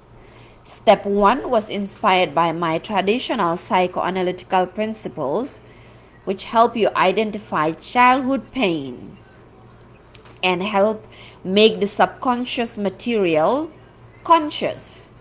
If anybody was on Coach Stormy's live yesterday with Coach Kent, this was mentioned, right? Getting into a relationship and vetting your partner, be it a man or a woman, get into that subconscious mind, asking the questions that go deep in the subconscious mind, but also you, just as a person on your healing journey, with or without a partner. The only way you can vet somebody and go deep into their subconscious mind is when you yourself can go into your own subconscious mind. There's a saying, don't believe everything you think, because if you're not really aware of what's going on in your own mind, your mind can trick you. Your mind will trick you. And the person that's coming to mind right now is Dr. Joe Dispenza. I've talked about him a lot. Dr. Joe Dispenza, right? He's a neuroscientist and he combines psychology, neuroscience, spirituality from his own experience of having I think it was a motorcycle accident. And he was told that there's a possibility he will not be able to walk again. And him being able to physically and emotionally heal himself by using some of these steps of going deeper into his subconscious mind. Right? Which is why affirmations are very powerful. Playing affirmations while you sleep. When people say, don't leave the television on while you sleep, don't do it. Don't just leave anything playing in the background while you sleep. This is why sometimes you're sleeping but you're hearing somebody talking, and then you wake up and you're wondering, was I dreaming or was that somebody really talking? Because your subconscious mind is awake. If you're sleeping and the news is on, what are you ingesting? Unknowingly is the news. All the negativity is downloading in your brain. And then you wake up the next day and you wonder why you woke up on the wrong side of bed. This was me as well. What did Ada Twist say? She said what you said, that Ada Twist wakes up on the good side and her brother wakes up on the wrong side. On the wrong side of the bed. Yeah, right? Okay, so let's see. Step 2 was inspired by my family system therapist, who emphasized the need to understand the context of destructive patterns in our family backgrounds, right? I talked about destructive habits and destructive patterns, right? Which is why it is said that when you heal yourself, you heal who? You heal the ancestors. When you heal yourself, you heal your bloodline. I need a team. I need a team to help me with the technical setup, right? Because I have a little bit of difficulty with it all, right? Destructive habits. It can be anything. When you see destructive habits, it's not just being rebellious. It's not just gun violence. It's not just war. This is all part of destructive habits. It's not just the extreme things that we think about.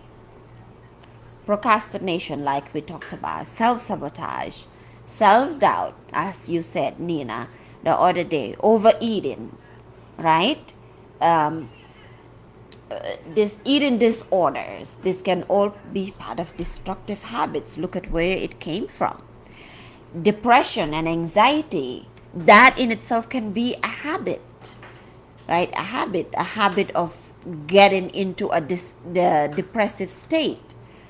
When something goes wrong, when things fall apart, I had that. I was that person. I would be chronically depressed, right? Destructive habits can be what? People pleasing, oversharing, over explaining yourself. We do things that, being an underlying junkie, that can be good, that can be bad, all depending on why you do what you do, right? Staying home constantly, oversleeping. Did I mention that? Oversleeping for no reason. Knowing what you have to do but not being able to do it. If you don't know, you don't know. But you know what you have to do, but you just don't do it. That's a habit. Where is it coming from? That's me. Yes, Nina. Nina said that's me. Those are all a part of destructive habits, right? It's not just the extreme that we think about. It's also the very subtle, very little things that we don't even think about, that has become an autopilot in us, that it's normal now. The voices in our head, how we talk about ourselves, how we think about ourselves, that's a destructive habit. It's a habit, right? People say that procrastination is a habit that can be broken. And when I heard that, that's when I started to look at how I procrastinate and why I procrastinate and how to break it. Not loving ourselves is a habit. Wanting to take care of everybody except us is a habit. It's part of a destructive habit. Where did that come from? Like it said in the book, right? The family patterns, which is step 2, was inspired by family system therapists, right? Who emphasize the need to understand the context of destructive patterns in our family backgrounds. My family, right, had the destructive habit of people pleasing, of taking care of everybody but the people at home. Right? The little money we had, it can be shared with everybody but the people at home. Right? It says here, those subtle destructive patterns can pile up on you. Yes. Yes. If you listen to, I think from Jim Rohn to Zig Ziglar, all of the greats, Tony Robbins talk about this. That your life is a combination of all the small habits that you did or didn't do up until this day. It will pile up on you. That is what a habit is. What you continuously do or what you continuously didn't do up until this point of your life. It has become a habit. Which is why if you watch or if you listen to Dr. Joe Dispenza, he would always explain how by the time we're 35 years old, we're a combination of all our habits from childhood, and some of them are very hard to break. That's why you see older adults, 40s, 50s, and they say, what? This is who I am. Go enjoy your strawberry. This is who I am. I'm not going to change. I've always been this person. Because they are a combination of all their destructive habits. Addiction is a habit, and addiction can be, it's not just the hard drugs, it's not just drugs, right? Toxic relationships is a habit and is a drug. Let's see, I am 35, that is real. I feel like it's time to change. It is time to change that now, right? Let's see here. And it says, step 3 embraces the principle first introduced by Gassel, who pressed that if we wish to heal our pain, we must first be willing to experience that pain. If you are from an environment, from a community that tells you to suck it up and just move on, don't do that. Do not do that. Don't just suck it up. Right here it says, who profess that if we wish to heal our pain, we must first be willing to experience that pain. The reason why a lot of people don't heal is because they are afraid of experiencing the pain. As I mentioned before, which is why when I try to explain my trauma and the issues that I was going through to my family, to my father specifically, but even to my mother too, they told me to suck it up and move on. And my mother said she didn't want to hear it, that she wasn't interested. Because we are, Nene, danka. We are a complete reflection of our parents. When our parents see us, they see themselves. They see if they did good, they see their failures, they see their mistakes, because we reflect that back to them. If you have trauma, you tell your parents, well, they raised you, right? Even if they didn't raise you, still they are your parents. But we are constantly told to suck things up.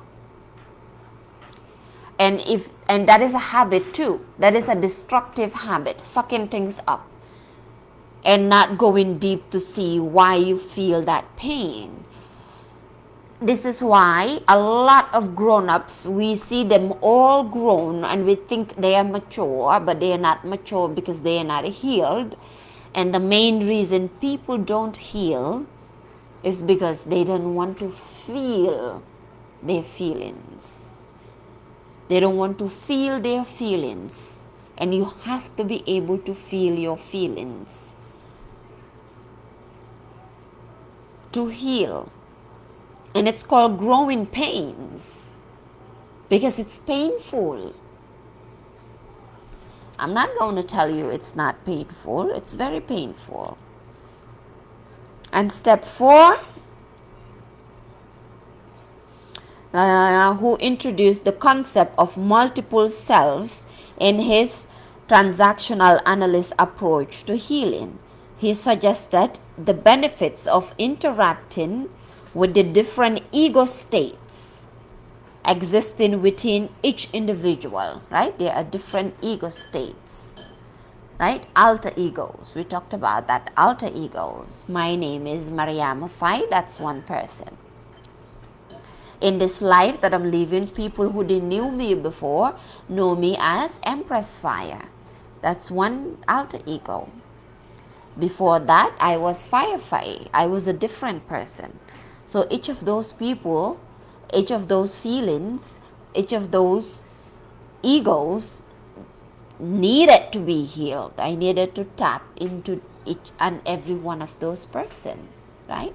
So now when you see me talk when you see me post, I post different things about myself.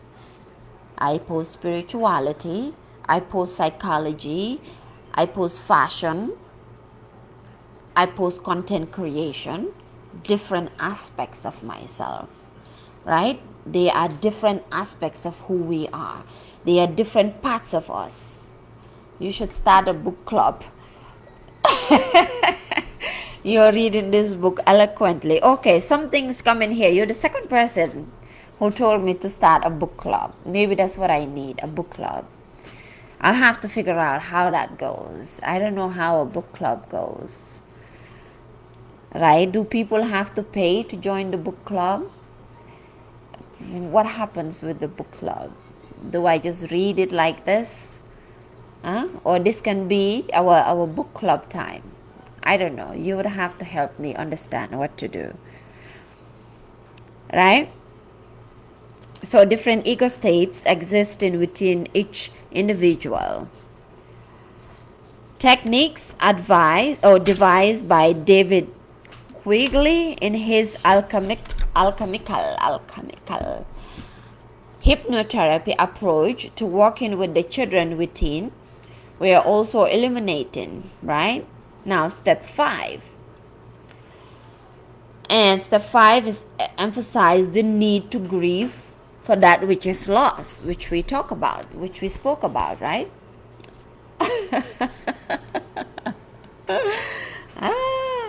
I don't know, right? Alice Miller, to grieve. Yeah, right. So Alice Miller said, there was something you once needed in childhood that you did not get. You will never get it. And the proper response is grief. To heal, one must acknowledge what was not there and then release the self from wanting it any longer. Now we should read that again, right? There was something you once needed in childhood that you did not get. There was something you once needed in childhood that you did not get. You will never get it. And the proper response is grief. To heal, one must acknowledge what was not there and then release the self from wanting it any longer. I will read the prompt here because that speaks to that prompt. Common inner child-driven patterns. You feel small, nervous, and tongue-tied when you are dealing with, I'm just going to say people. Over here it says authority figures. You avoid pressure, challenges, and expectations because they make you feel stressed and overwhelmed. You ignore problems and postpone dealing with uncomfortable tasks or changes that need to be made. You tend to blame others, the past, or the circumstances you are in, rather than taking responsibility to heal the pain they have caused you. You don't take good care of yourself because somewhere deep inside you still hope that someone else does this for you. Acknowledge it, grieve it, let it go. Life is a story. Yeah, not a chapter. Exactly. Right? Grieve it. Grieve the child you wanted to be that you couldn't be. Grieve the things that you needed as a child that you couldn't get. The love you needed. The joy you needed. The support you needed. The partnership that you needed. All you needed that you were not able to get. Right? What you just said, Nina, about a book club and reading the book as such. I have always had that when it came to education and reading and learning, because it was an escape, right? It was an escape. So I had to go back, like it said here. There was something you once needed in childhood that you did not get. You will never get it. And the proper response is grief. So what did I have to grieve? I had to grieve that the love I wanted as a child I couldn't get. So I resorted to reading. Back then, when I was younger, if you put these two books together, like a book this thick, I can read it in one night. One night I can finish that and not sleep. The Harry Potter books, I read the whole collection. I could read one Harry Potter thick book in days. Why? Because it was an escape from the pain and the constant spanking and the hurt. So I had to, in my healing journey, I had to go back and grieve the support that I didn't have, and grieve the pain, grieve the lack of love, grieve the lack of emotional touch, right? Grieve the men that I needed in my life as a young girl that were not there for me. One in particular who I spent most of my childhood with, which is my uncle, because he lived with us at home continuously. So he was a man that was continuous in my life, but he was also the most abusive person in my life. So growing up, I had to grieve that, but also to understand that a combination of him and a combination of my father, who was emotionally unavailable, is the way that I dealt with every man that came into my life. So I had to grieve that pain of toxic relationships. Let's go. Step 6. The final ceremony of healing is inspired by the recognition, as pointed out by meteorologist Joseph Campbell. Look up Joseph Campbell. I love Joseph Campbell. Look up. Ooh, okay, right on time. All the batteries are dying. Joseph Campbell. Campbell, Campbell. Joseph Campbell. Read his books or listen to his lectures. And what did Joseph say? That we need to ritualize. Nina, remember we've talked so much about ritual yesterday and all of these days. That we need to ritualize change to make it tangible, right? Girl, hold my hand. You know, Coach Stormy always talk about having rituals, that everything is supposed to be a ritual. If you listen to Eric Thomas, the hip-hop preacher, if you listen to Tony Robbins, if you listen to Lisa Nichols, all these people talk about having a ritual, a routine. Yeah, Joseph Campbell. A routine is what? A ritual. Me sitting here talking to you, it's becoming a ritual. Now, if you are constantly joining me in the lives, that would be your ritual. Bubble baths. Yesterday we talked about baths. Bubble baths, like herbal. Well, bubble baths, you need actually a bathtub. But herbal baths, that becoming a ritual. If it's a routine, it's a ritual. These are all part of our African spirituality. But we have been told that, but even Europeans have what? Rituals. We will do this every day. I'm pushing myself to get to be here with you ladies from Monday to Friday. Right? That's my 9 to 5 job now. Right? So, we need to ritualize change to make it tangible, which is why it is said that if you want a new habit, you need to do it. Some people say 28 days. Some people say 60 days. Some people say 90 days. Some people say 1 year.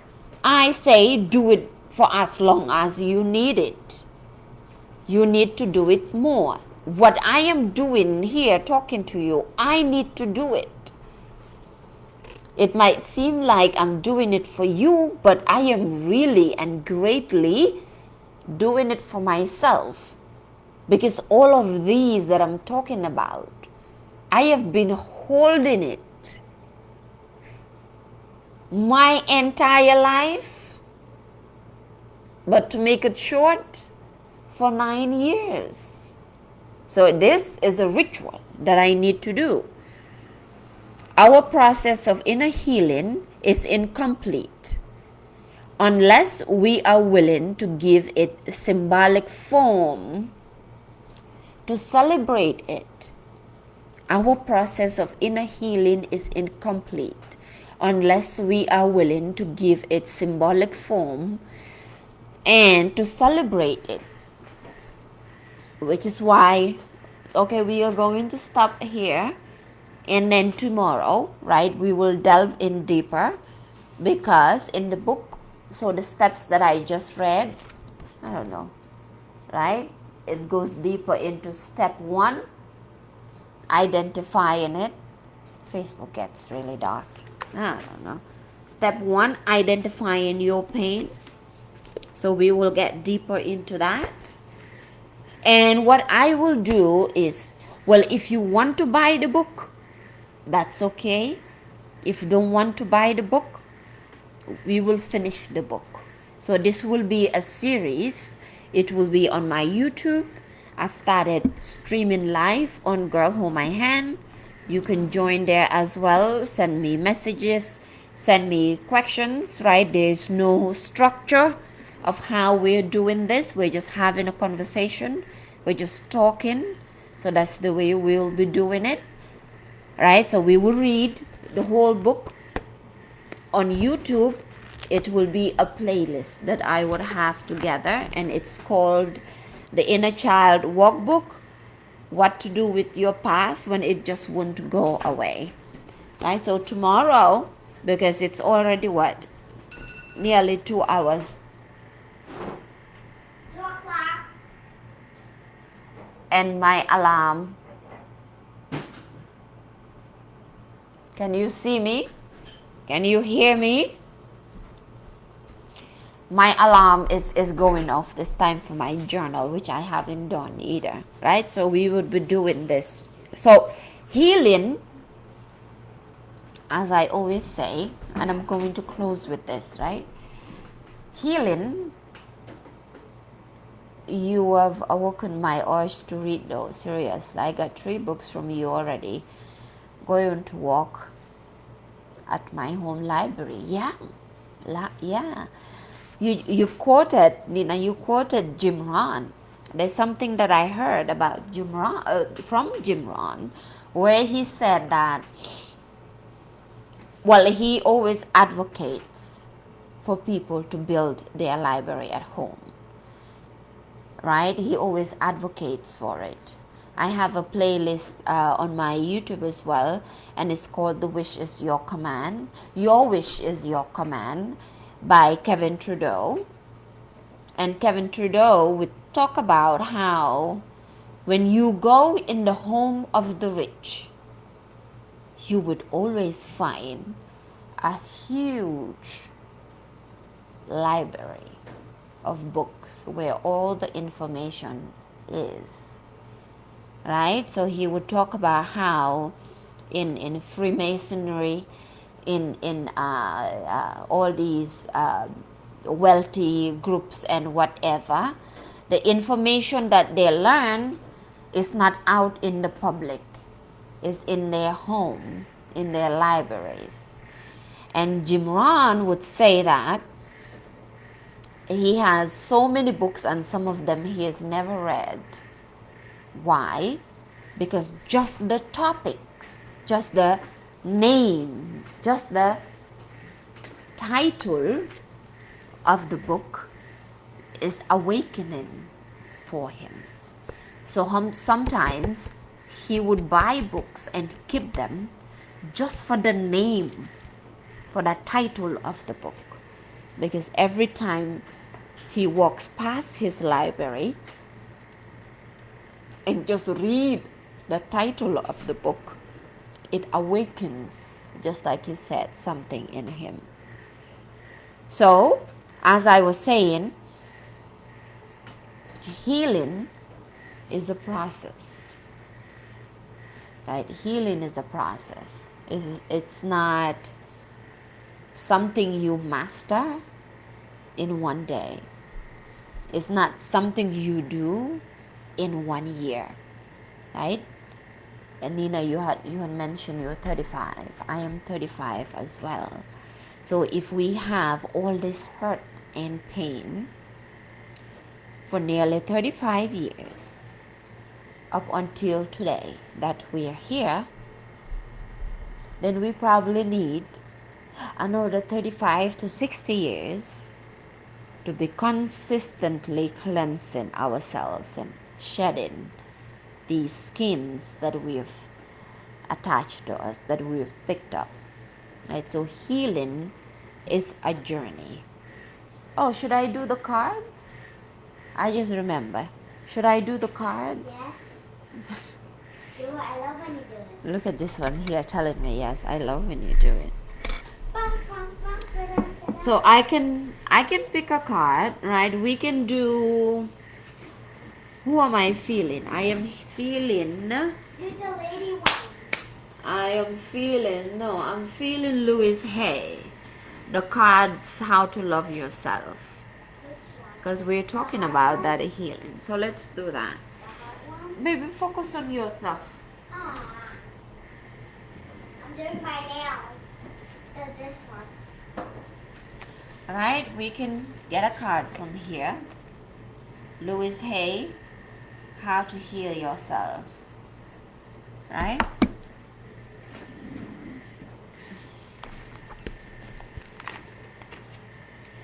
I love Louise Hay. If you don't know who Louise Hay is, she passed away, right? But her spirit is still here with us. She also went through a lot of trauma in her life, and that's why she taught what she taught. She is the owner of the publishing Hay House Publishing. If you know people like Dr. Wayne Dyer, they all passed through her publishing house. The Untethered Soul. If we finish this book early, we should definitely read Untethered Soul if I still have the book. And if I don't have Untethered Soul, we will probably read the Seat of the Soul by Gary Zukav.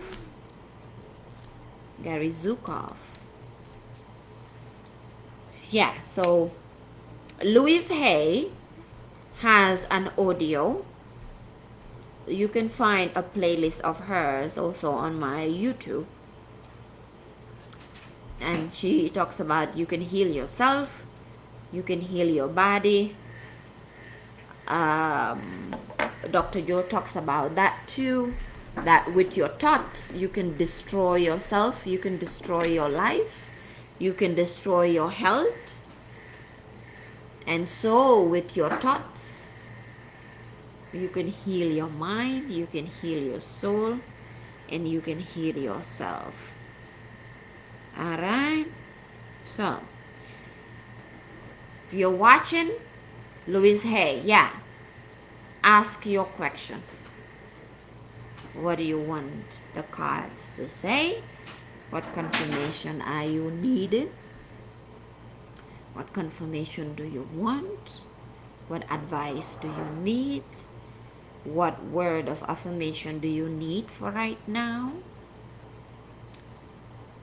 What is it that you're looking for? Right? And then we would see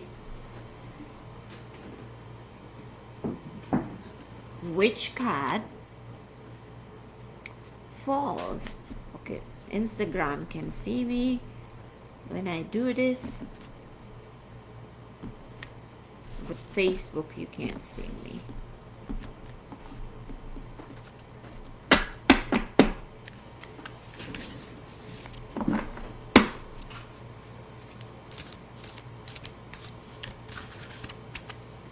Whatever you pull is for me. I have too much going on in my head to ask a specific question. Well, there you go. 3 of them came out. Just when I was reading your comment. And I'm not going to separate them because they fell this way. So I'm going to read it this way. The first one is the first one. It says, I am surrendered and filled with infinite wisdom. I am surrendered and filled with infinite wisdom. And the back of the card, because the cards are front and back, so the front says, I am surrendered and filled with infinite wisdom. I am one with the very power that created me. This power loves me, its creations, including me. I am one with the very power that created me. This power loves all its creations, including me. Right? That's the first one. And like I always say, I will post this I usually put the words together and post it on Instagram, Twitter, and I started posting it on my LinkedIn as well. The second card, it says, I am surrendered and filled with infinite wisdom. I am one with the very power that created me. This power loves all its creation, including me. Yes. This one says, each person is part of the harmonious whole. Each person is part of the harmonious whole. Right? And the back of that says, with joy, I recognize my imperfection and the perfection of life. With joy, I recognize my imperfection and the perfection of life. Right? And the last one is a gratitude card. I am grateful for all the wonderful things in my world. I am grateful for all the wonderful things. Yes. The second one was, each person is part of the harmonious whole. With joy, I recognize my imperfection and the perfection of life.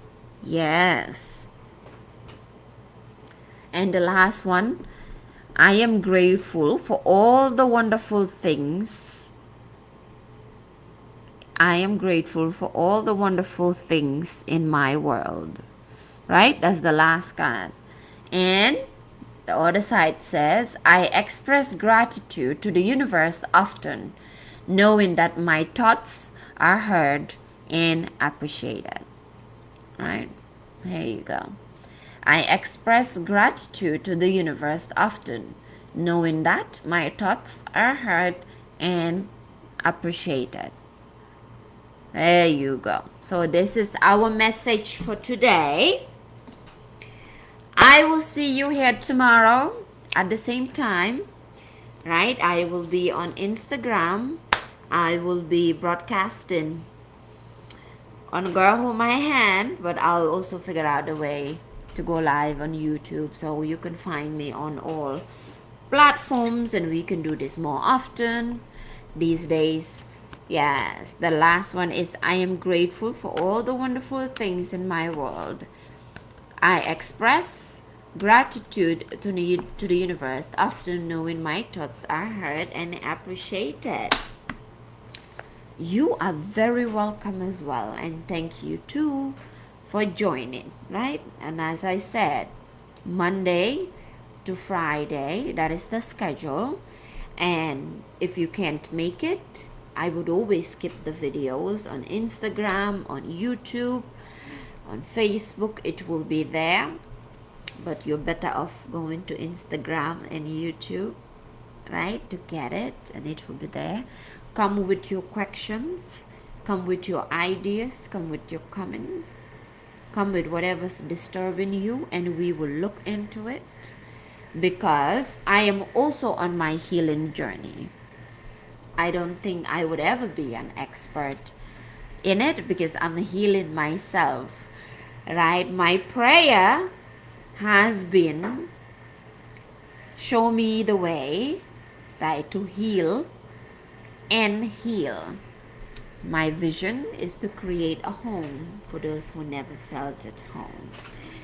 Enjoy your day too, Queen. Thank you so much for the love, and I'll see you.